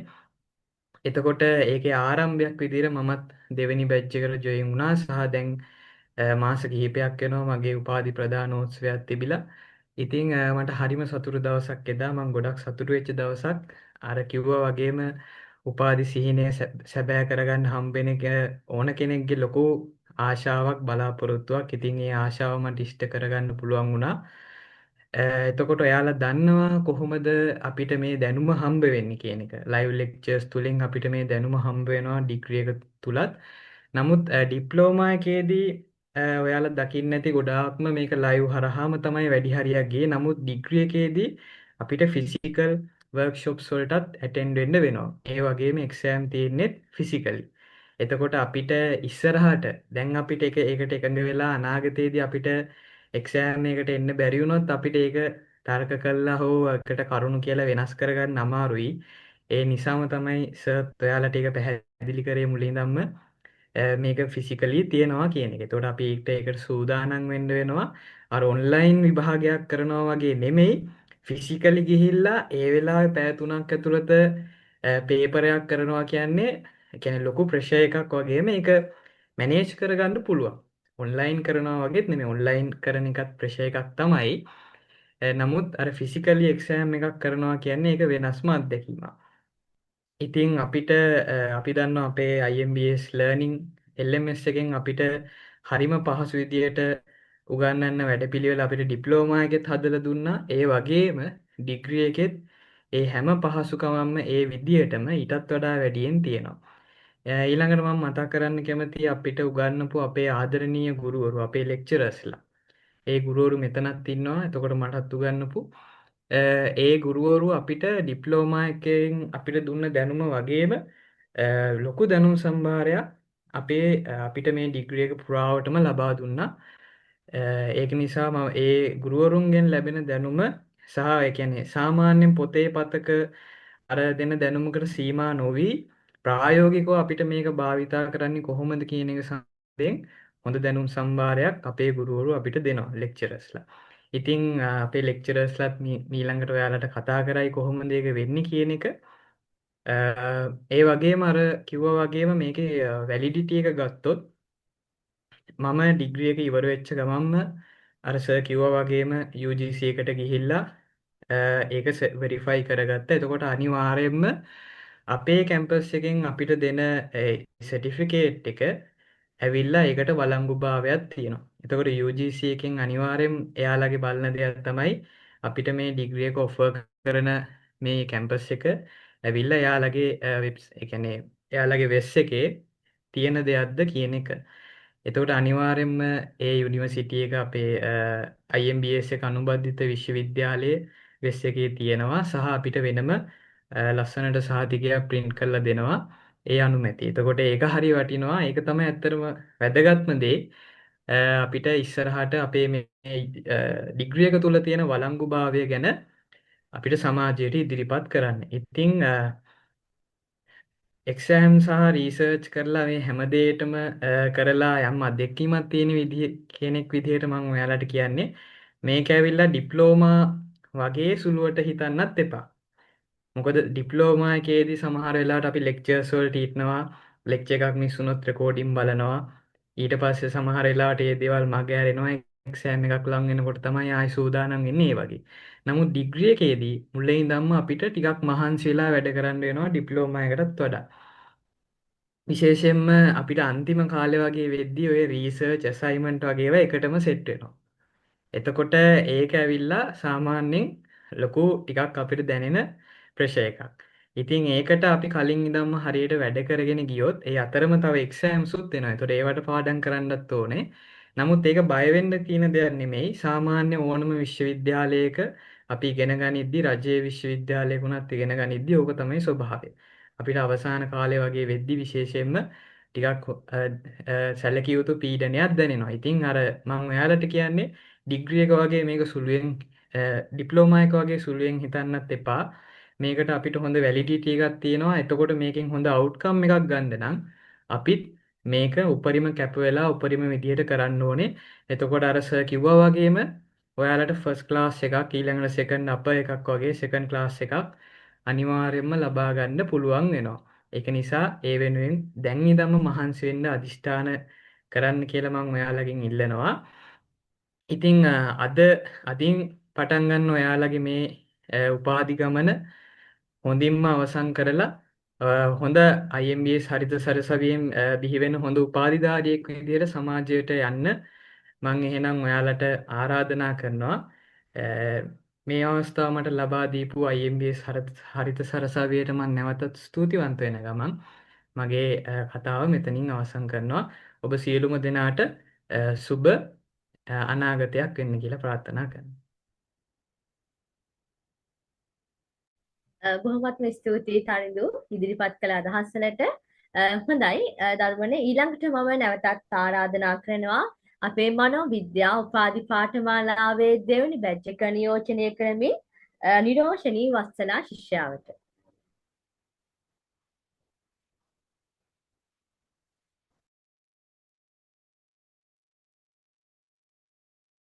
සුබ සන්ධ්‍යාවක් ඔයාලා හැමෝටම මම හිතන්නේ මුලින්ම ස්තුතිවන්ත වෙනවා මේ අවස්ථාව ලබා දුන්නට IMPS හර්ථ සරසවියට.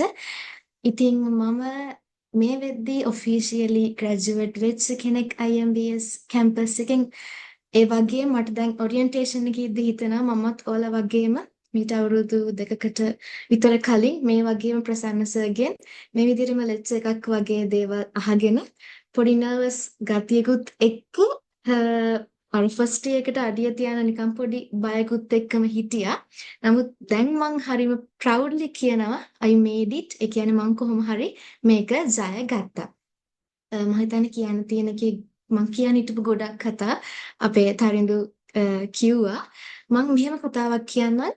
අද සමාජයේ සාමාන්‍යයෙන් අපි මිනිස්සෙක් විදිහට අපේ ලයිෆ් එක බැලන්ස් කරනවා කියලා කියද්දි හැමෝම හිතන්නේ work life එකත් එක්ක academic life එක බැලන්ස් කරන එක විතරයි. මම ඔයාලට කියන්නම් අපේ life balancing කියන එක මට අනුව ඒක කරුණු 4කට මම හදලා තියෙනවා. අපේ academic life එක, අපේ work life එක, personal challenges වගේම life responsibilities කියන එක. ඉතින් මම හිතන්නේ ඔයාලා ඇවිල්ලා තියෙන්නේ හරිම තැනට. දැන් අපිට ওই හතරම බැලන්ස් කරන්න ගියාම කොහොමද academic life එක work life එකත් එක්ක බැලන්ස් කරගන්න කියන එකද මම ওই හතරම ලස්සනට බැලන්ස් කරගෙන යන ගමන් තාම ඉන්නේ. ඉතින් ඒකට ලොකුම උදව්වක් උනේ මේ IMBS හරිත සරසවිය. මම මුලින් කියන ලෙක්චරර්ස්ලා ගැන තරිඳු කිව්වා වගේ අපිට මේ ඉන ලෙක්චරර්ස්ලා ඉගෙනුවේ සබ්ජෙක්ට් එක විතරක් නෙමෙයි. මගේ පෞද්ගලික අත්දැකීමත් එක්ක අපිට මගේ ඩිපාර්ට්මන්ට් එකේ ඉන්න ලෙක්චරර්ස්ලා මම දන්නේ එයාලා ගැන. එයාලා අපිට අපේ ජීවිතේ හදාගන්නේ කොහොමද? අපි ජීවිතේ ප්‍රශ්නයක් ඉස්සර අපි කොහොමද ඒ දේවල් හිතන්නේ? අපි අපිව වර්ධනය කරගන්නේ කොහොමද? ඒ වගේම තමයි අපි කොහොමද believe in myself කියන එක හදාගන්නේ කියන මේ සියලුම දේවල් අපේ ලෙක්චරර්ස්ලා අපිට කියලා දෙනවා. ඉතින් මම හිතන්නේ විෂයකට සීමා වෙන්නේ නැතුව ඔයාලගේ ජීවිතේ හදාගන්න මම හිතන්නේ ලෙක්චරර්ස්ලා ලොකු උදව්වක් වෙනවා මේ IMBS හරිත සරසවියේ.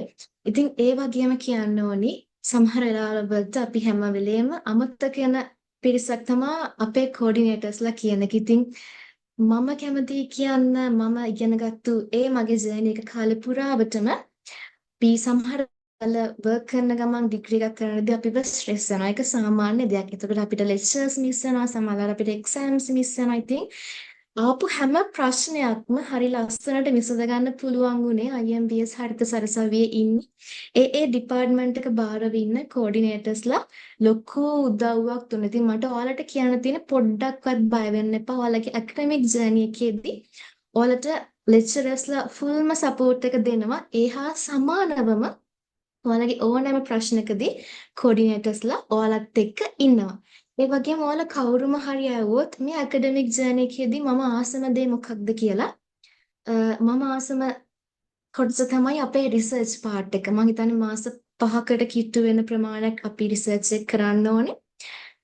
ආසම දේ කියනටත් වැඩිය අමාරුම දේ. හැබැයි අමාරුම දේ ආසාවෙන් කරද්දි තමයි එතන අපිට අපේ දේවල් හරියන්නේ. ඉතින් ඒ රිසර්ච් එක ඔයාලට අනිවාර්යෙන් ලබන අවුරුද්ද වගේ වෙද්දි කරන්න පටන් ගන්න වෙනවා. ඉතින් ඒ රිසර්ච් ටයිම් පීරියඩ් එක තුලදී ඔයාලට වෙනම පැනල් බෝඩ් එකක් හම්බ වෙනවා. ඉතින් ඒ රිසර්ච් එකේ අත්දැකීම ජීවිතේට එකතු කරගන්න පොඩ්ඩක්වත් බය වෙන්නේ නැතුව. මොකද රිසර්ච් එකක් පටන් ගද්දි සමහරලාට ඩිග්‍රී ප්‍රෝග්‍රෑම්ස් අතාරිනවා. ඒ කියන්නේ මට මේක කරගන්න පුළුවන් වෙයිද?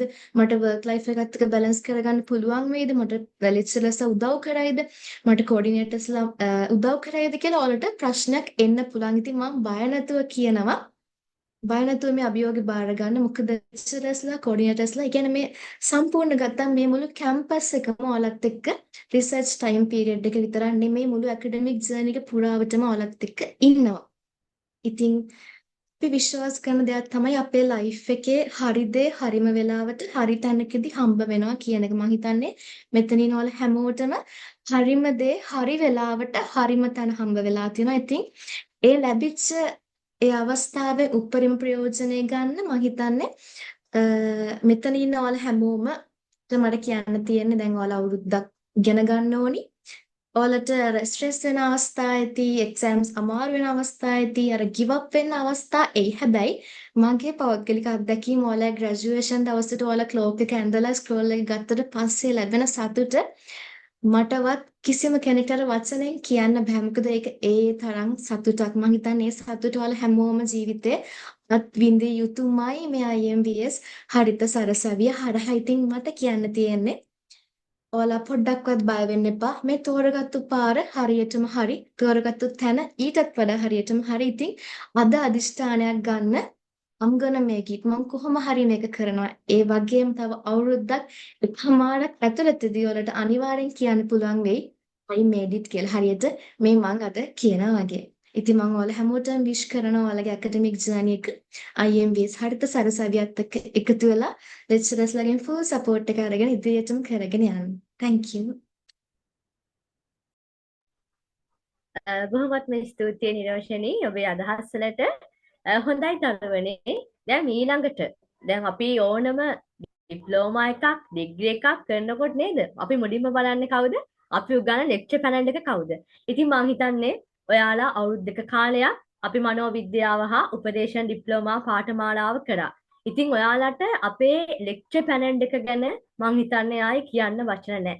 ඉතින් ඒ විශ්වාස උගන් ඩිග්‍රී එකටත් ඒ වගේ. මොකද IMBS සාහිත්‍ය සරසවිය කියන්නේ ඒ සුදුසු හොඳ ආචාර්ය මණ්ඩලයක්, ගුණාත්මක ආචාර්ය මණ්ඩලයක් දරුවන්ට ගුණාත්මක අධ්‍යාපනයක් ලබා දෙන්න තෝරා ගැනීම. ඉතින් මේ අත්දැකීම ඔයා අවුරුදු දෙක කාලයක් ඩිප්ලෝමාවෙන් ලැබුවා වගේම ඉතිරි අවුරුදු දෙක කාලේ ඔන්න ඔයාට අවස්ථාව තියෙනවා හොඳ ප්‍රවීණ ආචාර්ය මණ්ඩලයක් තුලින් පුතේ ඔයාගේ උපාධි සිහිනය සැබෑ කරගන්න. හොඳයි එහෙනම් ඊළඟට මම ඒ අපේ අදාළ ආචාර්ය මණ්ඩලයට ඔයාලට කතා කරන්න ඒ වගේම උගන්වන විෂයන් මොනවද කියන එක බෙදා හදා ගන්න තමයි දැන් යෙදිලා තියෙන්නේ. එහෙනම් මම මුලින්ම ආරාධනා කරනවා cognitive and biological psychology විෂය ගැනීම කරන කතිකාචාර්ය දිස්මා තිලකරත්න මෙනවියට.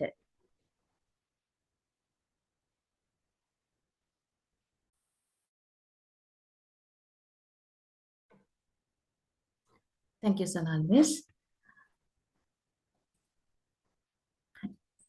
සියලු දෙනාටම නැවත වතාවක් මමත් සුබ සන්ධ්‍යාවක් කියලා IMBS ආයතනයේ සමගින් මනෝවිද්‍යාව සම්බන්ධයෙන් උපාධි පාඨමාලාව ඩිග්‍රී ප්‍රෝග්‍රෑම් එක කරන්න අපිත් එක්ක සහභාගී වෙන්න බලාපොරොත්තු වෙන සියලුම දරුවන්ව බොහොමත් ආදරයෙන් ආයතනය වෙනුවෙනුත් අපේ සබ්ජෙක්ට්ස් වෙනුවෙනුත් ආචාර්ය මණ්ඩලය වෙනුවෙනුත් මම ඉතාමත් ආදරයෙන් පිළිගන්නවා.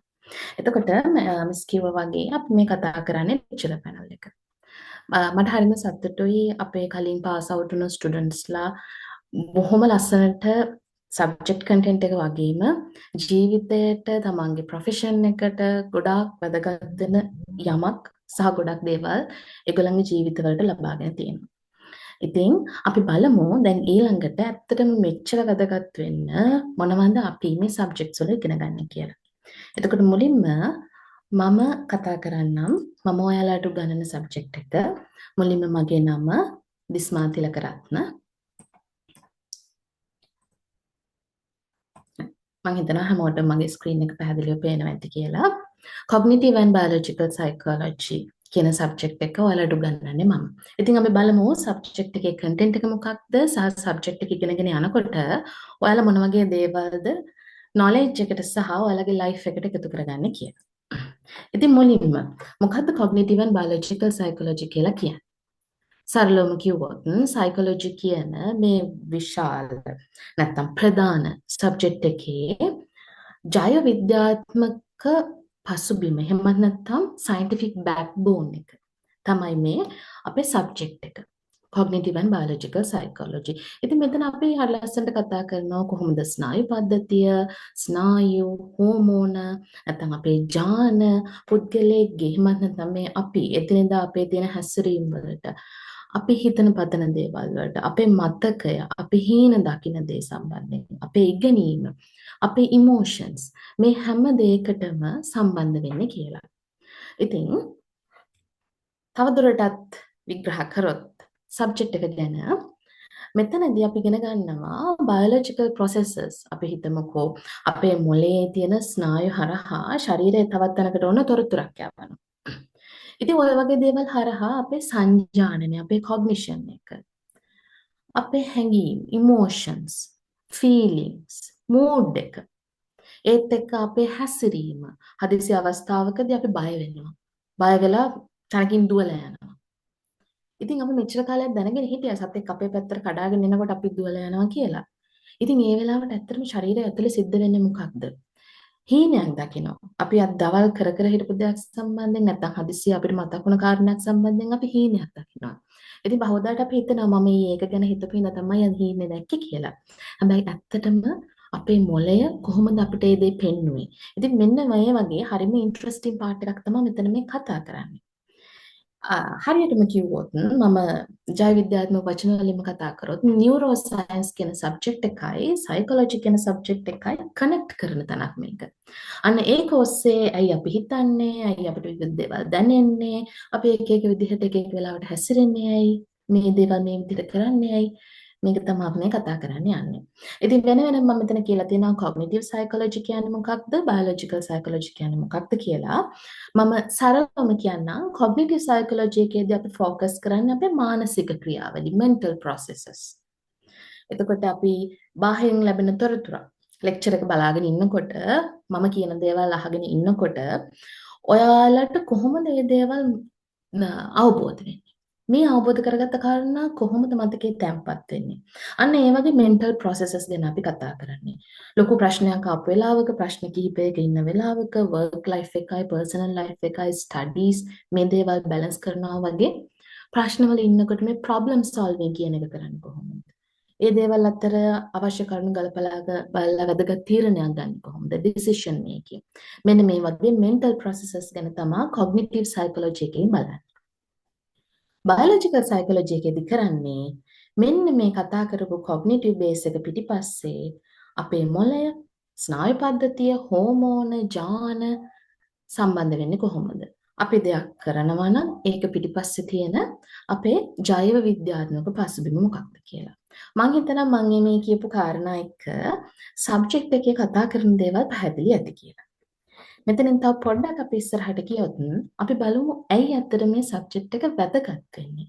මනෝවිද්‍යාව ගැන ඉගෙන ගනිද්දී මොළයේ හෝමෝන ජාන මේ දේවල් කරන දේවල් එහෙම නැත්නම් මේ සයන්ස් බයොලොජි පාර්ට් එක ඇයි ඉගෙන ගන්නේ?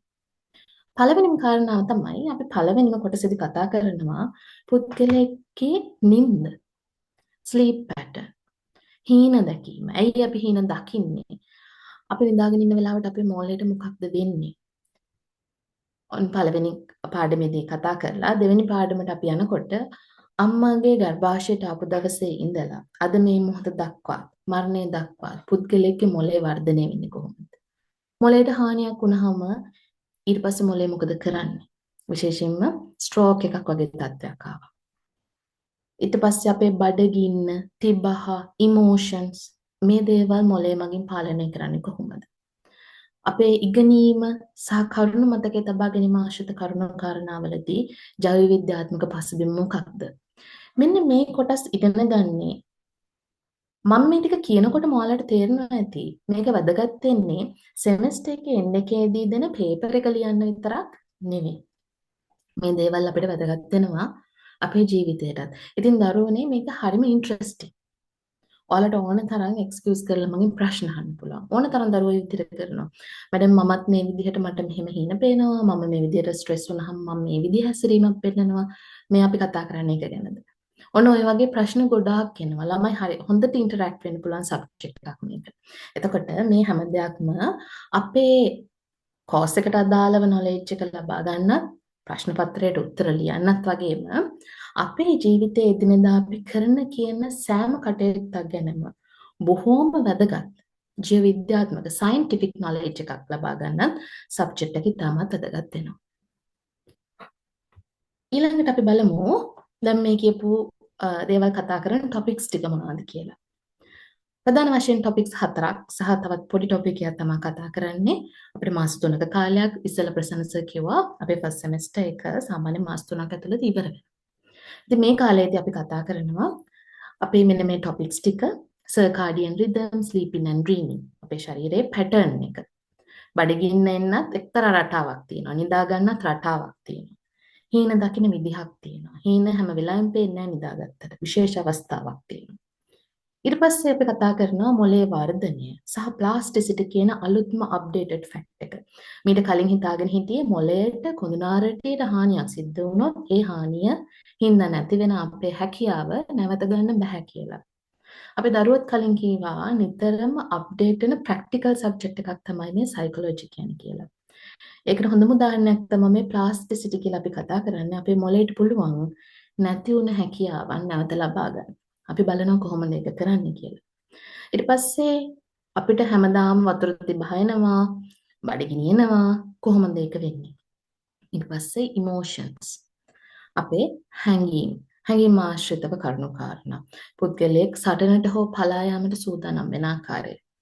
ඉතින් මේ සබ්ජෙක්ට් එක ඇතුළත අපි කතා කරන ප්‍රධාන ලෙසන්ස් 4 තමයි මේ. ඉතින් මේ දේවල් තරමක් අමාරු කන්ටෙන්ට් එකක් තියෙනවා.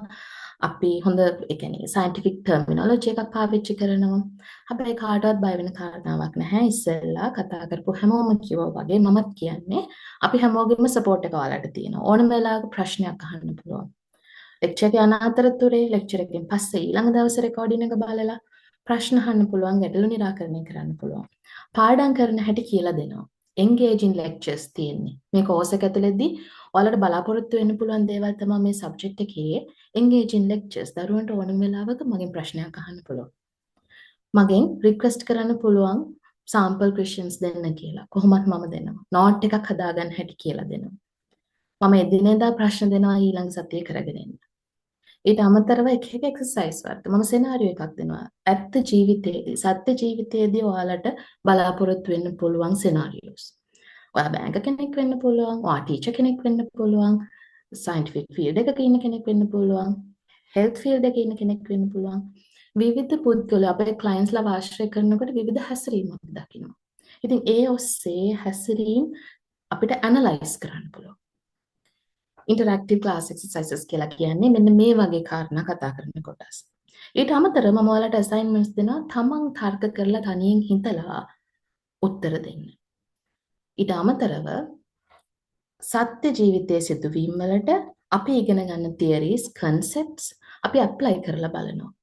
ඔයාලට සිද්ධ වුණ දෙයක් වෙන්න පුළුවන්, මට සිද්ධ වුණ සිදුවීමක් වෙන්න පුළුවන්. අපි නැත්නම් ලෝකයේ සිදු වුණ උදාහරණයක් අරගෙන ඉතින් මෙහෙම ගොඩාක් ඇක්ටිව් ඒ වගේම හැමෝටම ජීවිතයට යමක් ලැබෙන දරුවන්ට මගෙන් මේ සබ්ජෙක්ට් එක ගැන තියෙන දැනුම සහ ජීවිතයට යමක් ගන්න පුළුවන් කොටසක් තමයි cognitive and biological psychology කියලා කියන්නේ. ඉතින් මම හැමෝටම ආදරයෙන් ආරාධනා කරනවා හැමදාම ලෙක්චර් එකට ජොයින් වෙන්න සබ්ජෙක්ට් එක හොඳට ජීවිතයට ගන්න කියන විදිහට කරුණු කාරණා කරගෙන යන්න බය වෙන දෙයක් නැහැ එතකොට එක්සෑම් ගැන. පළවෙනි දවසේ ඉඳලාම දෙන ඉන්ස්ට්‍රක්ෂන්ස් ඒ විදිහට කරන්න. අපි හැමෝට ලොකු වැඩක් ගොඩක් දෙන්නේ නැහැ. කිසිම දරුවෙක්ට දරා ගන්න බැරි විදිහේ අසයින්මන්ට්ස් දෙන්නේ නැහැ. ඉතින් ඒ සපෝට් එක අපෙන් ගන්න. ඔයාලගේ ජීවිතේට මේ දේවල් එකතු කරගන්න. ඉතින් මොලේ කියලා කියන්නේ පුද්ගලයෙක් සතු බොහොම ලොකු බලයක් තියෙන tool එකක්. Brain is the most powerful tool we have. Understanding the brain is the key to unlocking the human potential. මොලය කියන දේ අවබෝධ කර ගැනීම තමයි අපි සතු අපි නොදැනුවත්වම අප සතු අපේ හැකියාවන් මොනවද කියලා අඳුරගන්න තියෙන යතුරු කී එක. ඉතින් දරුවනේ මේ සබ්ජෙක්ට් එක ගැන මට කරන්න තිබුණ ඉන්ට්‍රොඩක්ෂන් එක තමයි මේ. එතනින් එහාට අපි ලෙක්චර්ස් වලදී හම්බ වෙමු. අපි කතා කරමු ඉස්සරහට වැඩ කටයුතු කරගෙන යමු. ඉතින් මගේ කොටස මම මෙතනින් අවසන් කරනවා. ශ්‍රවණය කරපු හැමෝටමත් අවස්ථාව ලබා දුන්න IMBS ආයතනයටත් බොහොමත් ස්තුතියි. Thank you so much. බොහොමත්ම ස්තුතියි දිස්මමිස්. හොඳයි. ඊළඟට මම ආරාධනා කරනවා developmental psychology part 1 විෂය ගැනීම කරන කතිකාචාර්ය නතාෂා වෙනුවට.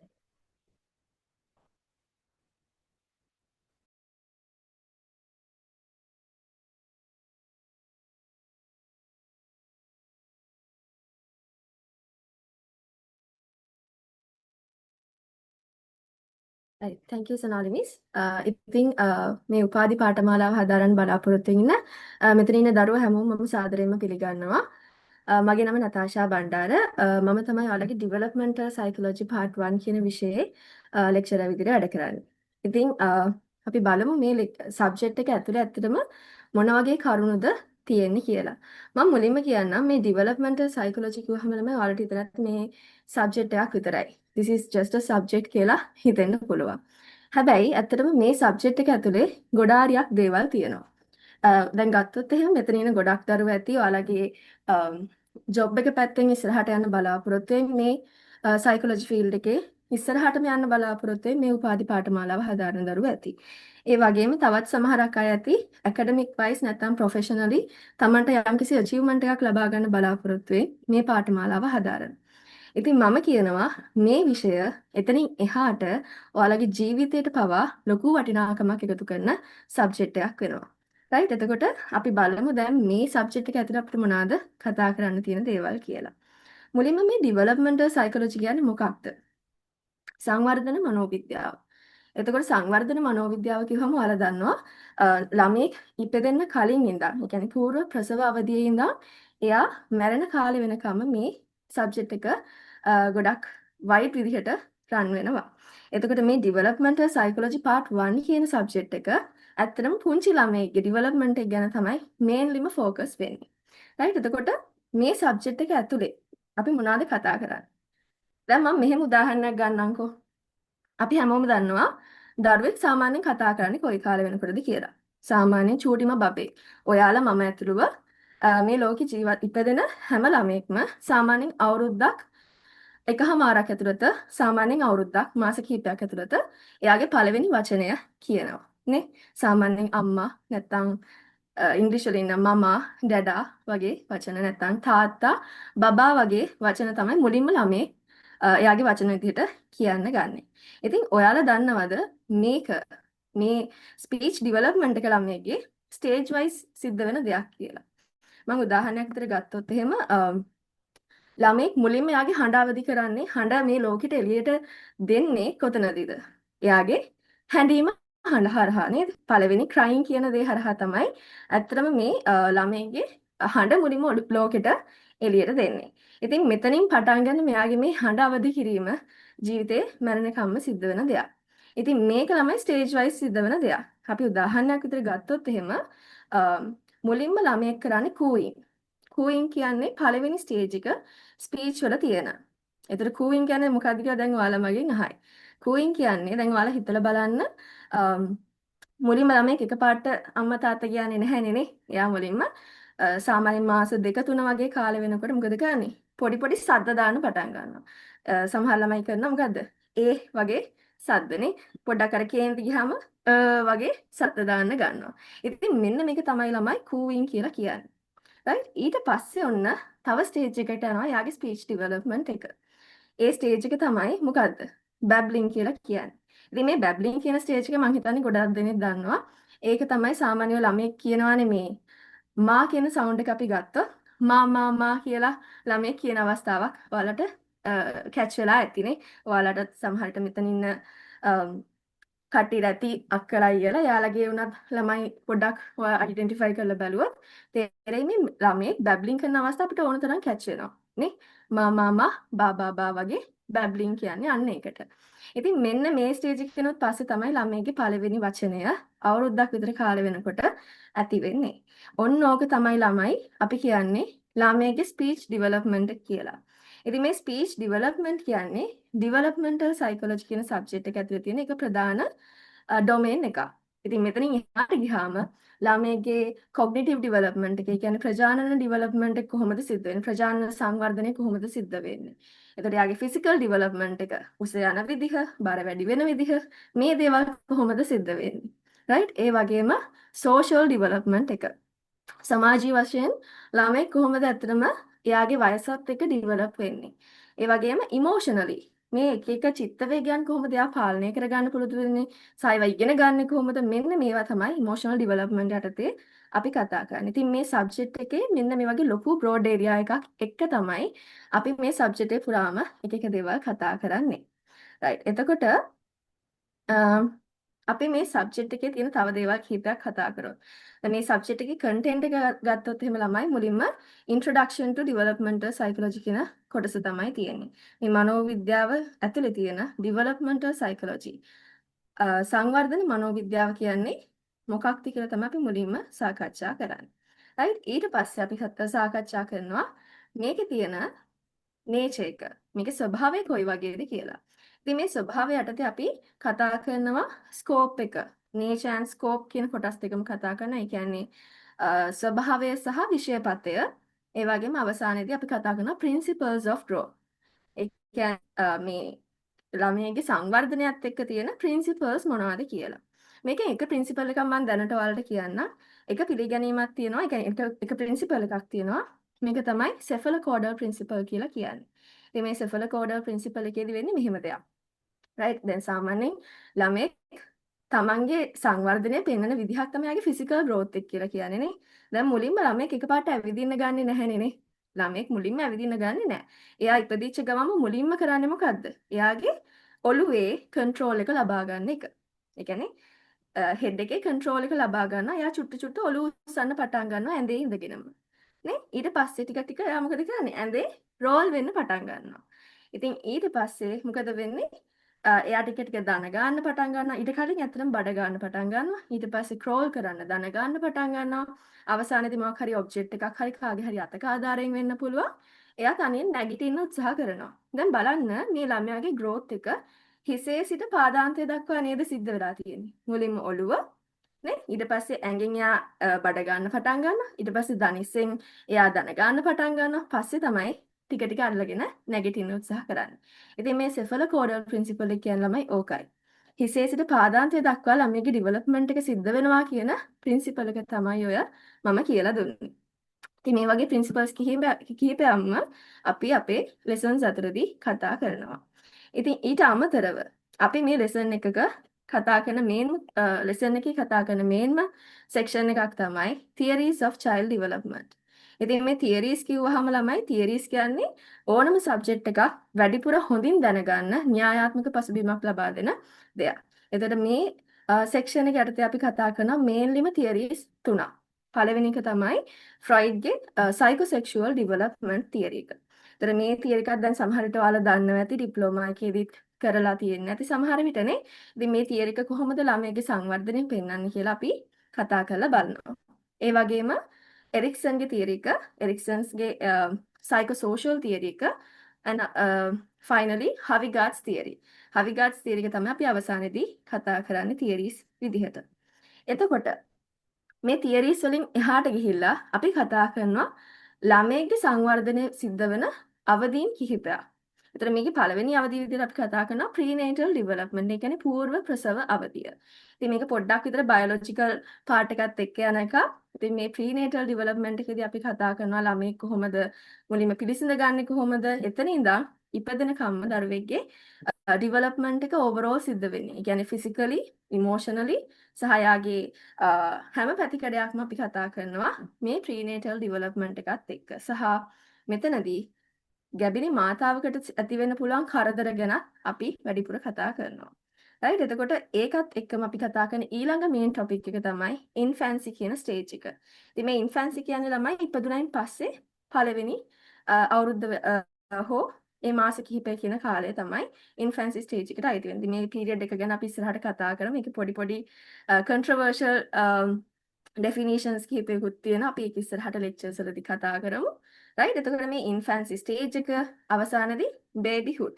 බේබිහුඩ් කියන්නේ සාමාන්‍යයෙන් දරුවෙක් ඔය ටොඩ්ලර්හුඩ් කියලා අපි කියන්නේ එන්නේ පීරියඩ් එකට අයිති වෙන කට්ටිය තමයි මේ බේබිහුඩ් කියන පීරියඩ් එකේදී අපි කතා කරන්නේ. ඉතින් මේ ස්ටේජස් ඔක්කොගෙම අපි කතා කරනවා දරුවෙගේ ෆිසිකල් ඩෙවලොප්මන්ට් එක, එතකොට යාගේ ස්පීච් ඩෙවලොප්මන්ට් එක, මෝටර් ඩෙවලොප්මන්ට් එක, සෝෂල් ඩෙවලොප්මන්ට් එක, මේ දේවල් කොහොමද සිද්ධ වෙන්නේ කියලා. මම ඔයාලගෙන් පොඩි ප්‍රශ්නයක් අහන්නම්කෝ. රයිට්?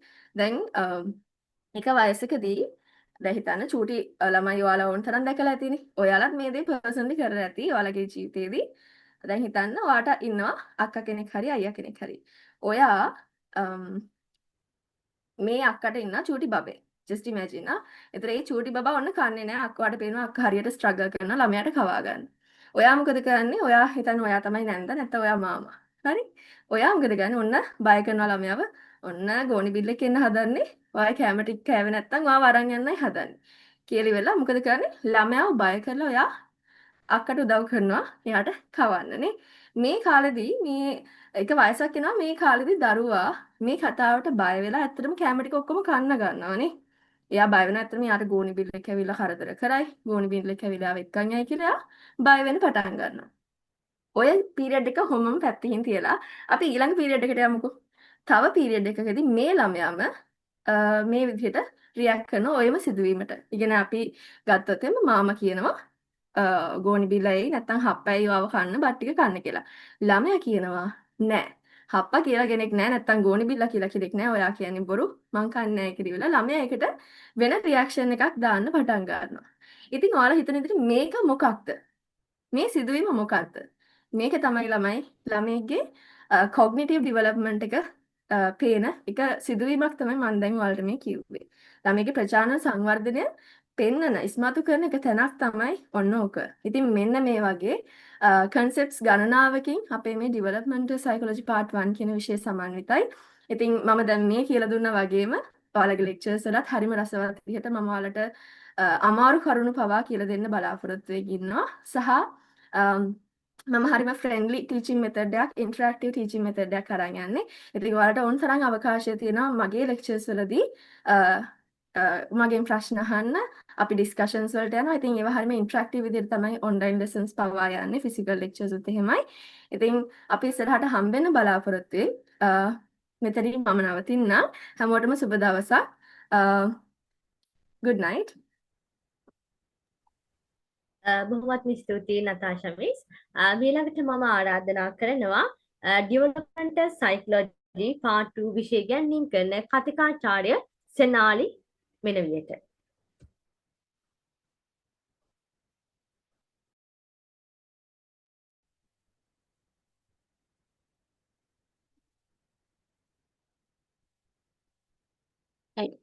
අයිබෝන් සෙල දෙනාටම ඩෙවලොප්මන්ට් සයිකොලොජි එහෙම නැත්නම් සංවර්ධන මනෝවිද්‍යාවේ දෙවැනි කොටසේදී ඔබ සියලු දෙනාටම මම මුණ ගැහෙනවා. මම සෙනාලි වනිගතුංග වෘත්තියෙන් ගුරුවරියක් කතිකාචාර්යවරියක් වගේම උපදේශන නිලධාරිණියෙක් විදිහට අවුරුදු 6කට ආසන්න කාල සීමාවක් සේවයේ නිරත වෙනවා. හරි. දැන් නතාෂා මිස් ඔයාලට පැහැදිලි කරානේ ඩෙවලොප්මන්ට් සයිකොලොජි එකේ පළවෙනි කොටස කොහොමද වෙන්නේ කියලා. දරුවාගේ ජීවිතයේ මුල් අවධිය පිළිබඳ සාකච්ඡා කරනවා කියලා මිස් නතාෂා ඔයාලට පැහැදිලි කරා. එතකොට මම මෙතනදී කතා කරන්නේ දරුවෙක්ගේ කාලෙදි එයා වර්ධනය වෙන කාල සීමාව තුළදී එයා වැඩිහිටියෙක් බවට පත් වෙනකන් එයාගේ ජීවිතයේ සිදුවෙන විවිධ ඩෙවලොප්මන්ටල් ස්ටේජස් තමයි මම මෙතන සාකච්ඡා කරන්නේ. එතකොට දැන් සංවර්ධන මනෝවිද්‍යාව පිළිබඳ යම්කිසි අවබෝධයකින් තමයි ඔයාලා සියලු දෙනාම මෙතෙන්ට එකතු වෙලා ඉන්නේ. එතකොට ඩෙවලොප්මන්ට් සයිකොලොජි වල දෙවෙනි අධ්‍යයනයේදී මේ විෂය ගැන කතා කරන්නේ ප්‍රධාන මාතෘකා 4ක් යටතේ. මම නැවත වරක් ඩෙවලොප්මන්ට් සයිකොලොජි කියන්නේ මොකක්ද කියන එක ඔයාලත් එක්ක සාකච්ඡා කරන්නේ නැහැ. මොකද මිස් නතාෂා මිට ටික වෙලාවකට කලින් මේ සබ්ජෙක්ට් එක ගැන ඔයාලත් එක්ක සාකච්ඡා කරපු හින්දා. ඒ හින්දා මම දෙවෙනි අධ්‍යයනයේ තියෙන අනුමාතෘකා සහ ඒවා අපි කතා කරන්නේ කොහොමද කියන එක පැහැදිලි කරන්න. හරි.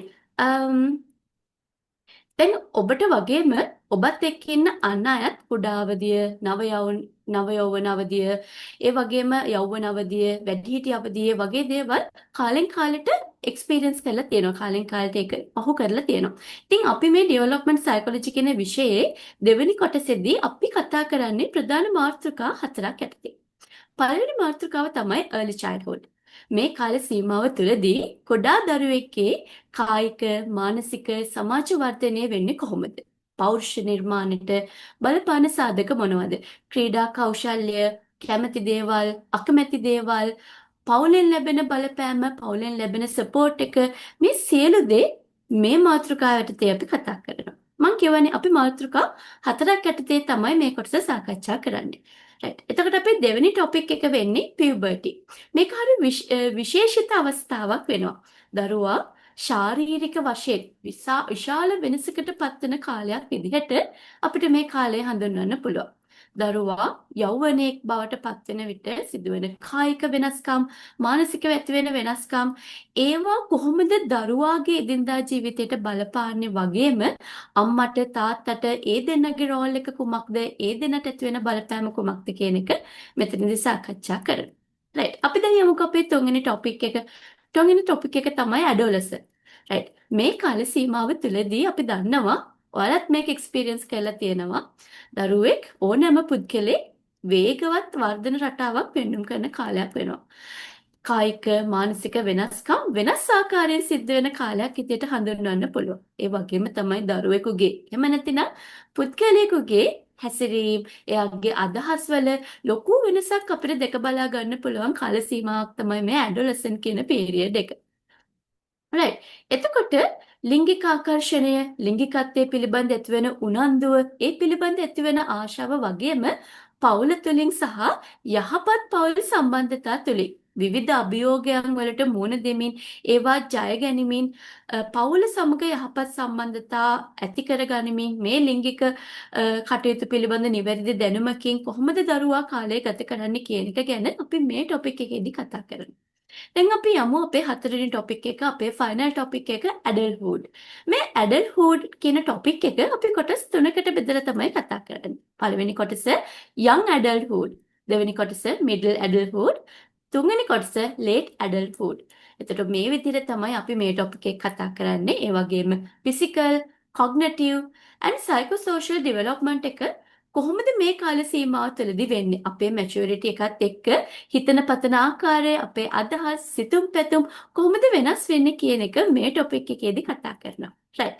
මෙන්න මේ විදිහට තමයි අපේ development psychology part 2 කියන විෂය තුළ මාතෘකා 4 බෙදෙන්නේ. එතකොට දැන් අපි මේ සෙෂන් එක ගෙනියන්නේ lecture discussion, presentation, talks, case studies වගේ දේවල් හරහා. විශේෂයෙන්ම case study එකක් තුළදී අපි real life experience through තමයි මේ විෂය කතා කරන්නේ. ඊට අමතරව අපි මේ විෂය ඉගෙන ගන්නකොට අපිට teaching learning aids විදිහට පාවිච්චි කරන්න තියෙන්නේ presentations, additional reading materials, අපිට ගන්න පුළුවන් e-books, එහෙම නැත්නම් articles, එහෙම නැත්නම් කාට හරි පොත්පත් මිලදී ගැනීමේ හැකියාවක් වේලාවක් තියෙනවා නම් හෝ ලයිබ්‍රරි එකක් පාවිච්චි කරන්න පුළුවන් නම් අපිට ඇඩිෂනල් රීඩින් විදිහට ඒ දේවල් ගන්න පුළුවන්. ඒ වගේම තමයි වීඩියෝ ක්ලිප්ස් අපි ටීචින් ලර්නින් ඒඩ්ස් විදිහට මෙතනදී ගන්නවා. ඉතින් අපි මේ විදිහට හරි අපූර්ව විදිහට මේ මාතෘකාව කතා කරනවා. ඇත්තටම අපි අපූර්ව විදිහට කතා කළ යුතු මාතෘකාවක්. ඔයාට වගේම ඔයත් එක්ක ඉන්න අනිත් සියලු දෙනාටම ජීවිතේට වැදගත් වෙන පාඩමක් විදිහට මේ ඩෙවලොප්මන්ට් සයිකොලොජි කියන සම්පූර්ණ ලෙසන් එක හඳුන්වන්න පුළුවන්. ඉතින් මම ඔයාලා හැමෝටම හරි ආදරයෙන් ආරාධනා කරනවා මේ විෂයට අපිත් එක්ක එකතු වෙන්න කියලා. එහෙනම් සියලු දෙනාටම බොහොමත්ම ස්තුතියි. බොහොමත්ම ස්තුතියි සෙනාලි මිස්. හොඳයි. ඊළඟට මම ආරාධනා කරනවා social justice and inclusive education කියන සබ්ජෙක්ට් එක උගන්වන කතිකාචාර්ය දක්ෂණ ශාලින්ද මහත්මයාට.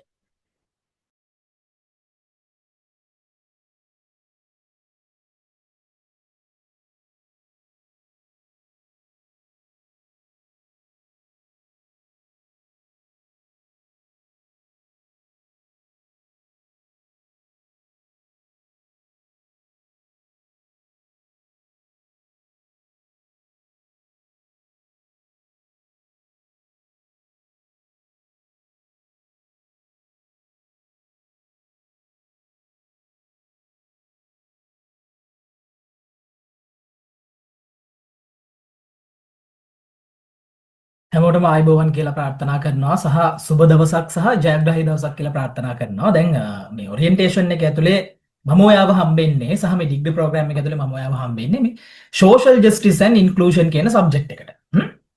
එතකොට දැන් ඔයාලටත් ප්‍රශ්නයක් තියෙනවා. ඔක්කොම කලින් මේ social justice and inclusion කියන සබ්ජෙක්ට් එක උගන්වන්නේ මම නමින් දක්ෂණ ශාලින්ද මම වෘත්තීය නීතිඥයෙක් විදිහට කටයුතු කරනවා සහ ලෙක්චරර් කෙනෙක් සහ ටීවී ප්‍රසන්ටර් කෙනෙක් විදිහට වැඩ කරනවා. ඔය තමයි සරලවම මම. හරි ඊට පස්සේ දැන් ඔයාලට ප්‍රශ්නයක් එනවානේ දැන් මේ සයිකොලොජි ඩිග්‍රී එකක් ඇතුලේ කවුන්සලින් ඩිග්‍රී එකක් ඇතුලේ මොකද්ද මේ social justice and inclusion? ඇයි මෙහෙම සබ්ජෙක්ට් එකක් තියෙන්නේ? දැන් මම හැම වෙලාවෙම ඔයාලට කියන කාරණාවක් තමයි දරුවන්ට කියන කාරණාවක් තමයි මේ කවුන්සලින් එහෙම නැත්නම් සයිකොලොජි කියලා කියන්නේ ඔයාලට තියෙන වේදිකාව තමයි සමාජය. ඔයාලට මිනිස්සුත් එක්ක කටයුතු කරන්න වෙන්නේ. ගනුදෙනු කරන්න වෙන්නේ මිනිස්සුත් එක්ක. එතකොට මේ සමාජය ඇතුලේ ඔයාලට විවිධාකාර මිනිස්සු හමු වෙනවා. විවිධ ආගම් කතා කරන මිනිස්සු හම්බ වෙනවා, විවිධ ජාතීන් වල මිනිස්සු හම්බ වෙනවා, විවිධ ජන වර්ගවල මිනිස්සු හම්බ වෙනවා, විවිධ පැතිවල මිනිස්සු හම්බ වෙනවා, විවිධ අධ්‍යාපන මට්ටම් වල මිනිස්සු හම්බ වෙනවා සහ විවිධ අවශ්‍යතා තියෙන මිනිස්සු හම්බ වෙනවා. එතකොට මේ හැම මිනිස්සෙක් එක්කම ඔයා ගනුදෙනු කරන්න ඕනනේ. මේ හැම මිනිස්සෙක් එක්කම ඔයා කටයුතු කරන්න ඕනේ. දැන් සාමාන්‍යයෙන් ඩොක්ටර් කෙනෙක් ගාවට එන කෙනෙකුට ලෙඩේ පෙන්වන්න පුළුවන්. මේක තමයි මට තියෙන ලෙඩේ, මගේ අත මෙතන කැපිලා කකුල මෙතනින් කැඩලා කියලා පෙන්වන්න පුළුවන්. හැබැයි ඔයාලට සිද්ධ වෙනවා ඔයා ගාවට එන මිනිස්සයාගේ නොපෙනෙන දෙයකට ට්‍රීට් කරන්න. ඒක එයාගේ ෆීලිං එක වෙන්න පුළුවන්, එයාගේ අදහස් වෙන්න පුළුවන්, එයාගේ මේ අදහස් වල තියෙන ගැටලුවක් වෙන්න පුළුවන්, මානසික ප්‍රශ්නයක් වෙන්න පුළුවන්. පේන්නේ නැති දෙයක්නේ. හැබැයි මෙන්න මේ ගනුදෙනු ඇතුලේ ඔයාලට බැරි වුණොත් මේ විවිධත්වය කියන එක හඳුන ගන්න, සාධාරණත්වය කියන එක හඳුන ගන්න, එහෙම නැත්නම් සමානාත්මතාවය කියන එක හඳුන ගන්න, අන්න එතනදී ප්‍රශ්නයක් වෙනවා. එතකොට අද වර්තමානයේ වෙනකොට මේ සමාජ සාධාරණත්වය කියන මාතෘකාව, එහෙම නැත්නම් මේ social justice කියන topic එක මුළු ලෝකෙම ප්‍රධාන මාතෘකාවක් බවට පත් වෙලා ඉවරයි. අපි දන්නවනේ පොලිටිකල් අපි බැලුවත් නේද, නිවුස් බැලුවත්, විදේශපාලන වේදිකාවක කතාවක් බැලුවත්, ප්‍රවෘත්ති බැලුවත්, මොන දේ ඇතුළේ වුණත් මේ සමාජ සාධාරණත්වය කියන එක විශේෂයෙන් මාතෘකාවක් බවට කතා වෙලා තියෙනවා. සාමි වර්තමානයේ බැලුවම නේද ලොකු දේශපාලන බල පෙරලි වලට සමාජ සාධාරණත්වය කියන මේ වචනේ බලපෑවස්ත අපි දැක්කනේ. එතකොට එහෙනම් මේ සමාජ සාධාරණත්වය කියලා කියන්නේ වැඩ ලෝකෙට එළියට යන්න ඉන්න ඔයාලට, සමාජෙත් එක්ක ගනුදෙනු කරන්න ඉන්න ඔයාලට අතිශයින්ම වැදගත් කාරණාවක්. අපි බලමු මේ සබ්ජෙක්ට් එක ඇතුලේ ඔයාලට මොනවද ඉගෙන ගන්න තියෙන්නේ කියලා. පළවෙනි පාඩම ඇතුලේ ඔයාලට පුළුවන් මේ social justice and inclusion කියන concept එක මොකක්ද කියලා හඳුන ගන්න. දැන් විශේෂයෙන්ම අපි අද වර්තමානයේ ඇතුලේ අපේ සමාජය ඇතුලේ අපේ ලංකාව ඇතුලේ අපි මේක කතා කරාට පිට රටවල් වල හැම දෙයකටම බේස් වෙච්ච කාරණාවක් මේක. මේ social justice and inclusion කියන concept එක. එතකොට අපි පළවෙනි පාඩමේදී social justice and inclusion කියන concept එක මොකක්ද කියලා කතා කරනවා. ඒ වගේම මේක ඇතුලේ තියෙන aims මොනවද, targets මොනවද, මේකෙන් බලාපොරොත්තු වෙන්නේ මොනවද කියන දේවල්, විශේෂයෙන්ම equitable participation කියන්නේ මොකද්ද, මේ systematic inequality කියන එක අපි කොහොමද අඩු කරන්නේ, දූෂණ abuse කියන දේවල් කොහොමද අඩු වෙන්නේ මේක ඇතුලේ, සහ මිනිස්සුන්ට කියන්නේ මේ සුවදායි පරිසරයක් ඇතුලේ කොහොමද ජීවත් වෙන්න හැකියාව ලැබෙන්නේ වගේ දේවල් අපි කතා කරනවා මේ සමාජ සාධාරණත්වය කියන concept එක මේ සමාජය ඇතුලේ ගොඩ නැගුණාම. සහ අපි මේක ඇතුලේ කතා කරනවා මේ පළවෙනි පාඩම ඇතුලේ මේකේ තියෙන ප්‍රධාන elements ටික. equity කියන එක, access කියන එක, diversity කියන එක, participation කියන එක සහ human rights කියන කාරණා. දැන් අපි නිකන් normally අපි නේද නේ කතා බහ කරද්දිත් අපි කියනවා නිකන් මගේ මානව හිමිකම් උල්ලංඝනය කරන්න එන්න එපා වගේ අපි එහෙම කතා කියනවානේ. හැබැයි මේ මානව හිමිකම් කියන්නේ මොකද්ද? මේක කොහොමද උත්පත්ති ලැබෙන්නේ? මේක කොහොමද හැදෙන්නේ? කොහෙද මේ මානව හිමිකම් තියෙන්නේ? අපි දන්නේ නැහැ. අපි වචනට කියනවා. එතකොට අපි මෙන්න මේ වගේ දේවල් කතා කරනවා පළවෙනි පාඩම ඇතුලේ. ඊට පස්සේ අපි දෙවෙනි පාඩම ඇතුලේ කතා කරනවා මේ අද දවසේ අපි concept එකක් විදිහට කතා කරන සමාජ සාධාරණත්වය කියන එක කොහොමද ඉතිහාසය ඇතුලේ වර්ධනය එහෙම නැත්නම් මේක historical evolution එක කොහොමද? එතකොට මේක ඉතිහාසය අපි ග්‍රීක ඉතිහාසයෙන් පටන් අරගෙන පෞර රාජ්‍ය වලින් පටන් අරගෙන 17 18 සියවස් වලට ගිහිල්ලා තෝමස් හොබ්ස්ලාගේ ජීන් ජැක්වින් රූසෝලාගේ ඒ වගේ නූතන දේශපාලන චින්තනය ඇතුලේ මේ දේවල් කතා කරලා ෆ්‍රෙන්ච් ඇමරිකන් රෙවොලූෂන් ඇතුලේ කොහොමද මේ සමාජ සාධාරණත්වය කියන එක ගොඩනැගුණේ කියලා කතා කරලා අපි එනවා 19 වන සියවසේට. 19 වන සියවසේ කියලා කියන්නේ අපි ඉතිහාසය ඇතුලේ තියෙන ඉතාමත් වැදගත් මාතෘකාවක්. වැදගත් අවධිය. මොකද කාර්මික විප්ලවයත් එක්ක තමයි මේ අද අපි කතා කරන අර්ථ ක්‍රමය සහ දේශපාලන ක්‍රමයට මූලිකවම මේ කරුණු කාරණා ගොඩ නැගින්නේ. එතකොට 19 වන සියවසේ ඇතුලේ මොනවද තිබ්බ ප්‍රශ්න? ඒ කම්කරු ප්‍රශ්න කොහොමද හටගත්තේ? මේ දිනේ කියන එක කොහොමද හටගත්තේ? ඊට පස්සේ මේ කාන්තා අයිතිවාසිකම් කියන එක කොහොමද නිර්මාණය වෙන්න පටන් ගත්තේ? ළමා කම්කරු කියන එක කොහොමද ඇති වෙන්න පටන් ගත්තේ? සහ මේ ප්‍රශ්න කොහොමද निराකරණය වුනේ? විශේෂයෙන්ම මේ public education කියන ඒවා එහෙම කොහොමද හැදුනේ කියලා අපි 19 වන සියවසේ ඇතුලේ කතා කරනවා. ඊට පස්සේ අපි 20 21 සියවස් වල ඇතුළතදී අපි කතා කරනවා මේ සුදු කළු වර්ණ ભેදය. මේක කොහොමද සිද්ධ වෙන්නේ? ඊට පස්සේ අප්‍රිකාව, ඇමරිකාව ඇතුලේ මේ සුදු කළු වර්ණ ભેදය ඇතුලේ කොහොමද මේ විවිධත්වයත් එක්ක මේ අයිතිවාසිකම් ටික නිර්මාණය වෙන්නේ? විශේෂයෙන්ම සමරසි LGBTQ rights සම්බන්ධයෙන් අපි කතා බහ කරනවා.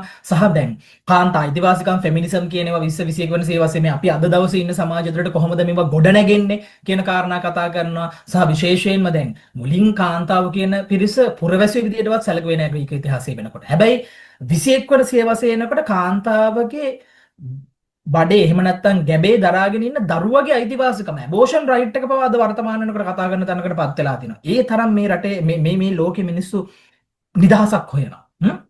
ඉතින් එතකොට 20 21 වෙනි සියවසේ වෙනකොට මේ දේවල් කොහොමද ප්‍රගමණය වෙලා තියෙන්නේ කියලා අපි කතා කරනවා අපේ දෙවෙනි පාඩම ඇතුලේ. ඊට පස්සේ තුන්වෙනි පාඩම ඇතුලේ අපි කතා කරනවා දැන් මේ අපි කතා කරන සමාජ සාධාරණත්වය කියන එක.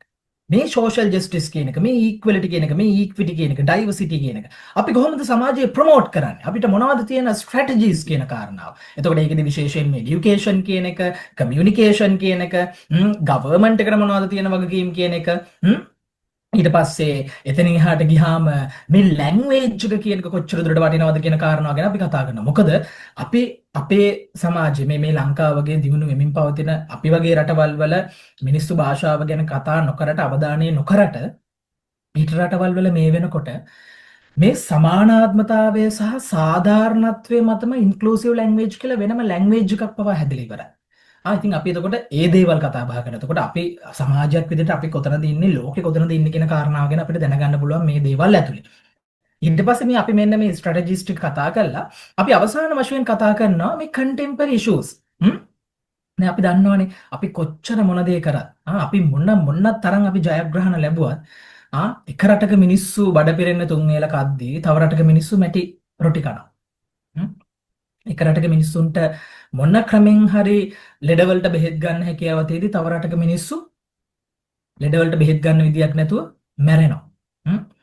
එක රටක ඉන්න මිනිස්සු සාමකාමීව ඉන්නකොට තව රටක ඉන්න මිනිස්සු මේ ඉද්දි මේ එකපාරට මිසයිල බෝම්බ වැටෙනවා. එතකොට අපි කොච්චර මිනිස්සු විදියට දියුණු වුණත්, සමාජයක් විදියට දියුණු වුණත්, සමාජ සාධාරණත්වයෙන් අපි කොච්චර ඉස්සරහට ඇවිල්ලා තිබ්බත් තාම මේ ලෝකෙට බැරි වුණා, අපිට මිනිස්සු විදියට බැරි වුණා සමාජ සාධාරණත්වය කියන එක ගොඩනගා ගන්න. ඒ කියන්නේ මේ වර්තමාන වෙනකොට මේක ඇතුලේ ප්‍රශ්න තියෙනවා.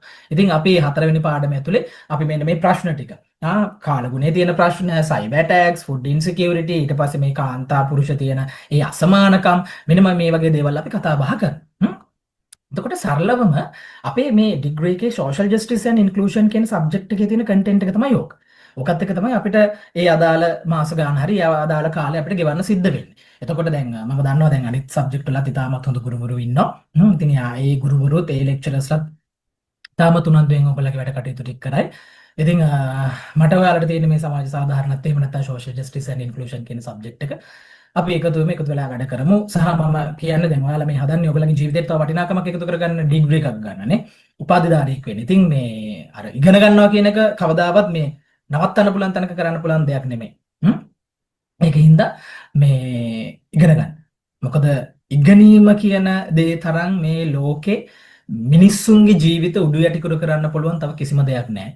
ඒකින්ද ඒ වටිනාකම ජීවිතයට එකතු කරගන්න, මහන්සි වෙලා වැඩ කරන්න, ඔයාලට වටිනාකමක් හදාගන්න. මොකද මේ ලෝකේ මිනිස්සු ආදරය කරන්නේ අපිට අපේ වටිනාකම් වලට. ඒකින්ද වටිනාකමක් එකතු කරගන්න. පටන් ගත්ත වැඩේ ඔයාලා දිගටම ඉදී කියලා හිතනවා. ඉතින් මමත් ඔයාලත් එක්ක ඉන්නවා. මගෙන් දෙන්න පුළුවන් උපරිම සහයෝගය මම ඔයාලට දෙනවා. අපි වැඩ ටික කරගෙන යමු. අපි හම්බෙමු. එහෙනම් ඉතින් ඔයාලට thank you මාත් එක්ක කතා බහ කරලා මේ පොඩි කාලයක් මේ විදිහට වෙන් කරගත්තට අපි එහෙනම් හමු වෙමු. එහෙනම් ඔයාලට ජයග්‍රාහී අනාගතයක් ප්‍රාර්ථනා කරනවා. වැඩ ටික කරගෙන යමු ඉස්සරහට. බොහොමත්ම ස්තුතියි ශාලින්ද සර්. හොඳයි දරුවනේ. ඉතින් අපි හිතනවා දැන් ඔයාලට මම හිතන්නේ අපි උගන්වන ආචාර්ය මණ්ඩලය කවුද? උගන්වන විෂයන් මොනවද? නේද? ඒ ශේෂ්ත්‍රයන් මොනවද කියන එක ඉතාමත් පැහැදිලිව මම හිතන්නේ සියලුම ආචාර්ය මණ්ඩලය ඔයාලත් එක්ක කතා කරා. ඉතින් ඔයාලට දැන් තේරෙනවා ඇති ඩිප්ලෝමා එකට ඉතාමත් වෙනස් විදිහට විවිධ ශේෂ්ත්‍රයන් ඔස්සේ තමයි ඔයාලට අපි මේ උපාධි පාඨමාලාව පුතේ අපේ IMBS කැම්පස් එක හරහා ලබා දෙන්නේ. ඉතින් අර කිව්වා වගේ දැන් ඩිප්ලෝමා එක කරා එතනින් ඔයාගේ ජීවිතේ නවතින්නේ නැහැ. මොකද විශේෂයෙන්ම ඔයා කවුන්සලර් කෙනෙක් විදිහට ඔයා සමාජය තුළ සර්විස් කරන්න බලාපොරොත්තු වෙමින් ඉන්නවනම් අනිවාර්යයෙන්ම ඔයාගේ academic qualification හදාගත යුතුයි. මොකද අපිත් ඔය තැන ඉඳලා තමයි මෙතෙන්ට ආවේ. එතකොට අර කිව්වා වගේ ඔයාට සමාජය තුළ අනිත් කවුන්සලර්ස්ලාත් එක්ක ගැටෙනකොට අනිත් කවුන්සලර්ස්ලා වගේ ඔයාගේ ළඟට ක්ලයන්ට්ස්ලා එන්න නම් ක්ලයන්ට්ස්ලා පවා චෙක් කරනවා qualification මොනවද කියන එක. අන්න එතනදී ඔයාට අසරණ නොවෙන්න තමයි IMBS campus එක තීරණය කරේ ඩිප්ලෝමා එක අවසන් කළා ඔයාගේ ඊළඟ පාත් එක ඔයාට මෙතනදිම හදලා දෙන්න. ඒක නිසා දරුවනේ සමාජය තුළ හොඳ වෘත්තිමය කවුන්සලර් කෙනෙක් විදිහට වැඩ කරන්න. ඔයාගේ ජීවිතය සාර්ථක කරන්න අර කිව්වාගේ කළු ලෝගුවක් දාලා නේද? ඔයා ඩිප්ලෝමා එක ගත්තාගේ ඊට වඩා ආඩම්බරෙන් ඔයාට කළු ලෝගුවත් එක්ක ඔයාට BMI ස්ටේජ් එකට ගිහිල්ලා ඔයාට ඔයාගේ දෙමාපියන්ට ඔයාට ඒ වටිනාකම ලබා ගන්න මම හිතන්නේ ඩිග්‍රී එකක් තරම් වටින දෙයක් නෑ පුතේ අපේ මේ අධ්‍යාපන ශාස්ත්‍රය. ඉතින් මම සියලුම දරුවන්ට හදවතින්ම විශ් කරනවා මේ ගමන අතාරින්න එපා. ඩිප්ලෝමා එක කරා වගේ නෙමෙයි ඉතාමත් මහන්සි වෙලා ඉතාමත් හොඳින් අවුරුද්දක කාලයක් ඔයාට කැප කරන්න තියෙන මේ අවුරුද්දත් ඉක්මනට යනවා. ඊළඟට ඔයාට මේ හිතේ මම කොච්චර හොඳ තේරීමක්ද කරගත්තේ මම මගේ ජීවිතේට කොච්චර වටිනාකමක් එකතු කරගත්තද කියලා අර BMI ස්ටේජ් එකේ ඉන්න දවසේදී. ඉතින් පුතේ ඔයාලා උපාධි සිහිනය සැබෑ කරගන්න එන්න IMBS සාහිත්‍ය සරසවියත් එක්ක එකතු වෙන්න ඩිප්ලෝමා එක වගේම එදා වගේම අදත් ඔයාට විශ්වාසය ඔයාට ආදරණීයත්වය ඒ වගේම තමයි ඒ හරි දේ හරි විදිහට නිවැරදි විදිහට ලබා දෙන්න IMBS සාහිත්‍ය සරසවිය අදත් හෙටත් අනාගතේ ඔයා වෙනුවෙන් අප වෙනවා. ඉතින් සියලුම දරුවන්ට මම හදවතින්ම විශ් කරනවා ඔයා අලුතින් ආරම්භ කරන මේ සියලුම දේවල් ඒ ආකාරයෙන්ම ඉෂ්ට වේවා. අනාගතයේදී අපිට මනෝවිද්‍යා උපාධිධාරිනියන් ලෙස ඔබව දකින්න ලැබේවා කියලා මම ප්‍රාර්ථනා කරමින් අදට එහෙනම් අපි මේ සෙෂන් එක අවසන් කරනවා. සියලුම දරුවන්ට සුබම සුබ රාත්‍රියක් ජය වේවා.